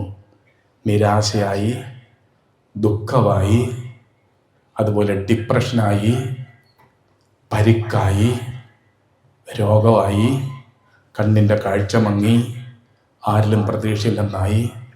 61-ാമത്തെ വയസ്സിൽ സ്വന്തം വീട്ടിൽ സൂയിസൈഡ് ചെയ്തു. ഞാനിതെല്ലാം ഇങ്ങനെ കൂട്ടിപ്പറയുന്ന ഒരു കാര്യം നിങ്ങൾക്ക് മനസ്സിലാവുന്നുണ്ടോ? ഈ ഒരു മനുഷ്യൻ ഈ ലോകത്ത് അനേകരെ ബലപ്പെടുത്തിയ മനുഷ്യനാണ്. ഒറ്റ ഒരു നോവൽ കൊണ്ട് സ്വന്തം ജീവിതം പറ്റേ പരാജയം. അതുകൊണ്ട് മക്കളെ, ഒറ്റ ഒരു കാര്യം കൂടി ഞാൻ പറഞ്ഞു ഉറപ്പിക്കാം. എനിക്കൊരു തൻ്റെ ഇടമുണ്ട്, ഞാനങ്ങ് വിജയിക്കും. എനിക്ക് കഴിവുണ്ട്, ഞാൻ എങ്ങനെ ശരിയാകും, ഞാൻ എങ്ങനെ കയറി വരും? നോ. വീഴണമെങ്കിലും ഏൽക്കണമെങ്കിലും ഈ കൈ വേണം. വീഴണമെങ്കിലും എണീൽക്കണമെങ്കിലും ഈ കൈ വേണം. ഇത് പിടിക്കണം. നിങ്ങൾക്കറിയാം, എക്സോർസിസം ചെയ്യാനായിട്ട് തലശ്ശേരി അതിരൂപതയിൽ ഏതാനും വൈദികർക്ക് പിതാവ് പ്രത്യേകമായ അനുവാദം കൊടുത്തിട്ടുണ്ട്. അങ്ങനെ അനുവാദം കൊടുത്താൽ മാത്രമേ എക്സോർസിസം ചെയ്യാൻ പറ്റുള്ളൂ. പിശാചബാധ ഒഴിപ്പിക്കുന്ന 3 വൈദികരിൽ ഒരാൾ ഞാനുമാണ്. എന്നോട് പൊറുക്കണം. പിശാചനെ ഞാനും ചെരുപ്പെടുത്തും. പിശാചൊന്നും എൻ്റെ അടുത്തേക്ക് വന്നേക്കരുത്. ഈ എക്സോർസിസം ചെയ്യുമ്പോൾ അതിന് പ്രാർത്ഥനയിൽ ചൊല്ലിക്കൊടുക്കുന്ന പ്രാർത്ഥനയിൽ ഒരു പ്രാർത്ഥനയുണ്ട്. ആ പ്രാർത്ഥന എന്തറിയോ? ഞാൻ യേശുവിൻ്റേതാണ്, ഞാൻ യേശുവിൻ്റെതാണ്. ചൊല്ലിക്കൊടുക്കുമ്പം പിശാച് ചൊല്ലൂല. ചൊല്ലിക്കേ ഏറ്റൊല്ലിക്കേ എന്ന് പറഞ്ഞുകൊണ്ട് ഞാൻ യേശുവിൻ്റെതാണ്. പിന്നെ കൂടെ നിൽക്കുന്നവർ ചൊല്ലും. കൂടെ നിൽക്കുന്നവർ ഇങ്ങനെ ചൊല്ലിപ്പിക്കും, യേശുവിൻ്റെതാണ്, യേശുവിൻ്റെ, ഞാൻ യേശു. അതിൻ്റെ അർത്ഥം എന്താ അറിയോ? അതിൻ്റെ അർത്ഥം ഇതാണ്, തൊട്ടുപോകരുത്. ചോദിക്കാനും പറയാൻ ആളുണ്ട് എനിക്ക്. ആരാ? അതിനൊരു ജീവനില്ലാത്ത എന്നെ തൊട്ടുപോകരുത്. ചോദിക്കാനും പറയാൻ എനിക്ക് ആളുണ്ട്. ആര്? യേശു. അതുകൊണ്ട് ഇങ്ങനെ ഇവിടെ ധ്യാനത്തിന് വിടുതൽ പ്രാർത്ഥന ഇടയിൽ ഇങ്ങനെ ചൊല്ലിക്കൊടുക്കും, ഞാൻ യേശുവിൻ്റെതാണ്, ഞാൻ യേശുവിൻ്റെതാണ്. കഴിഞ്ഞ മുമ്പത്തെ ധ്യാനത്തിന് ഇങ്ങനെ ചൊല്ലിക്കൊടുക്കുമ്പോൾ ഒരു സ്ത്രീ ഓടി വന്നിട്ട് ഇവിടെ വന്ന് അങ്ങേയറ്റത്ത് റിജോച്ച നിൽക്കുന്നു, ഞാൻ നടുക്ക് നിൽക്കുന്നു, ഇത് പോളച്ച നിൽക്കുന്നു. പ്രജേഷ് ഈ ഓർഗൻ വെച്ചെടുത്ത് തന്നെ നിന്ന് പാടുന്നു. ഒരു സഹോദരി വന്നിട്ട് എൻ്റെ മുമ്പേക്കും എന്ന് പറഞ്ഞ് വീണു. ഈ വിടുതൽ പ്രാർത്ഥന സമയത്ത് പിന്നെ പമ്പരം കറങ്ങുന്ന പോലെ ഒരാളിങ്ങനെ വട്ടം കറങ്ങി, പിന്നെ അവിടെ കിടന്നു. ഞാൻ നേരത്തെ പറഞ്ഞിരുന്നു, ഇങ്ങനെ ഒന്ന് കണ്ടു കഴിഞ്ഞാൽ ആരും വിഷമിക്ക് പേടിക്കൊന്നും ചെയ്തേക്കരുന്നുള്ളത്. ഞാൻ ചോദിക്കാനും പറയാൻ ആളുണ്ടോ? നിനക്ക് ഉണ്ടോ? മിണ്ടുകയില്ല. നിനക്ക് ചോദിക്കാനും പറയാൻ ആളുണ്ടോ? പോവാ. അത് മറുപടി വെക്കുമ്പോൾ എനിക്ക് മനസ്സിലാകുന്നുണ്ട്. എന്നെ തൊട്ടുപോകരുത്, എനിക്ക് ചോദിക്കാനും പറയാനും ആളുണ്ട്. ഉണ്ടോ? ഉണ്ടോ? എന്നാ കരങ്ങളെ ഉയർത്തി ഹല്ലേലൂയ, സർവ്വവ്യാപി ഹല്ലേലൂയ, സർവ്വവ്യാപി ഹല്ലേലൂയ, ഹല്ലേലൂയ, സർവ്വവ്യാപി ഹല്ലേലൂയ, ഹല്ലേലൂയ, ഹല്ലേലൂയ, ഹല്ലേലൂയ. യേശുവേ നന്ദി, യേശുവേ സ്തുതി, യേശുവേ ആരാധന, യേശുവേ ആരാധന, ഹല്ലേലൂയ. കരങ്ങൾ താത്താം പ്രിയപ്പെട്ടവരെ. അതുകൊണ്ട് ജീവിതത്തിലെ തകർച്ചകൾ ഒന്നിനോട് പുറകെ ഒന്നായി തകർച്ചകൾ ഇങ്ങനെ വന്നുകൊണ്ടിരിക്കും, സഹനങ്ങൾ വന്നുകൊണ്ടിരിക്കും. ഞാൻ പിന്നീട് ധ്യാനത്തിൽ വരുമ്പോൾ എന്തുകൊണ്ടാണ് സഹനം വരുന്ന വഴി ഏത്, ഇതെങ്ങനെ മറികടക്കണം എന്നൊക്കെ കൃത്യമായി പറഞ്ഞ് പഠിപ്പിച്ച് ഒരുക്കിയാണ് വിടുന്നത്.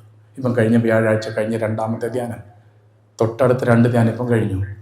ജനത്തിന് എപ്പോഴും മുമ്പത്തെ പോലെയല്ല, ഒത്തിരി മുമ്പത്തേക്കാൾ എത്രയിരട്ടി സഹനത്തോടെ ഒരു ജനം വരുന്നതെന്നറിയാം. ഇവിടെ മദർ ഹോമിൽ മാത്രം ഒരു പ്രത്യേകതയുണ്ട്. മദർ ഹോം ധ്യാന കേന്ദ്രത്തിൽ മാത്രം ഒരു പ്രത്യേകത എന്താണെന്നറിയാമോ? ഈ വിശുദ്ധ കുർബാന സ്വീകരണ സമയത്ത്, ധ്യാനത്തിൻ്റെ 2ാം ദിവസം വിശുദ്ധ കുർബാന സ്വീകരണ സമയത്ത് വിശുദ്ധ കുർബാന നിങ്ങളുടെ കരങ്ങളിലേക്ക് തരും. ആ ശുശ്രൂഷയിൽ പങ്കുചേർന്നിട്ടുള്ളവരുന്ന് കരങ്ങൾ ഉയർത്താവോ? കുറേ പേരുണ്ട്. വിശുദ്ധ കുർബാന കരങ്ങളിലേക്ക് തരും. അപ്പോൾ ഓർക്കണം, എന്നെ ചോദിക്കാനും പറയാനും ആള് എൻ്റെ ക്രിസ്തു എന്നോടുകൂടെ. ദേവാലയത്തിൽ ഉണ്ണീശോയെ എടുത്ത് ഉയർത്തി ശിമയോൻ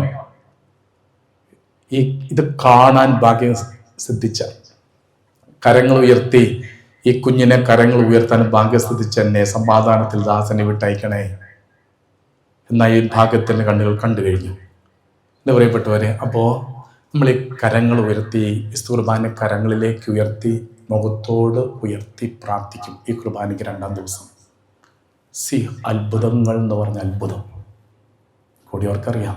അത്ഭുതകരമായി ദൈവം ഇടപെട്ട ചില അനുഭവങ്ങൾ, ആയിരക്കണക്കിന് സാക്ഷ്യങ്ങൾ നിങ്ങൾക്കറിയാം. മദർ ഹോം ധ്യാന കേന്ദ്രത്തിൽ നമ്മൾ സാക്ഷ്യങ്ങളൊന്നും അങ്ങനെ പുറത്തേക്ക് നമ്മൾ കൊടുക്കാറില്ല. ഇവിടെ വരുന്നവർക്കറിയാം, ധ്യാനിക്കാൻ വരുന്നവർക്കറിയാം എന്തേരം ദൈവം ഇടപെടുന്നേ അത്ഭുതങ്ങൾ. പലപ്പോൾ സാക്ഷ്യങ്ങൾ ഒരു ഒരു ബിസിനസ് നേച്ചറിലൂടെ നമ്മൾ പങ്കുവയ്ക്കാൻ പാടുള്ളതല്ല. നിശ്ചയമായിട്ടല്ല. സാക്ഷ്യം പറയാനുള്ളവർ ഒന്ന് സാക്ഷ്യം പറയണം. അത് ദൈവം ആഗ്രഹിക്കുന്ന ഒരു കാര്യമാണ്. അത് വിശ്വാസത്തിൽ ആഴപ്പെടുത്തും. അതുകൊണ്ട് തന്നെ നമ്മളെപ്പോഴും ദാനിയേലച്ചൻ പറഞ്ഞതുകൊണ്ടും ദാനിയേലച്ചൻ്റെ ഒരു ശൈലി നമ്മൾ ഫോളോ ചെയ്യുന്നതുകൊണ്ടാണ് പുറത്തേക്ക് ഇത് വലിയ സാക്ഷ്യങ്ങളും യൂട്യൂബ് ചാനലിലൂടെയോ ഒന്നും അധികം നമ്മൾ സാക്ഷ്യങ്ങൾ വിടിയല. അതിനൊരു ഗ്രേസ് ഉണ്ട്, അതിനൊരു അഭിഷേകമുണ്ട്.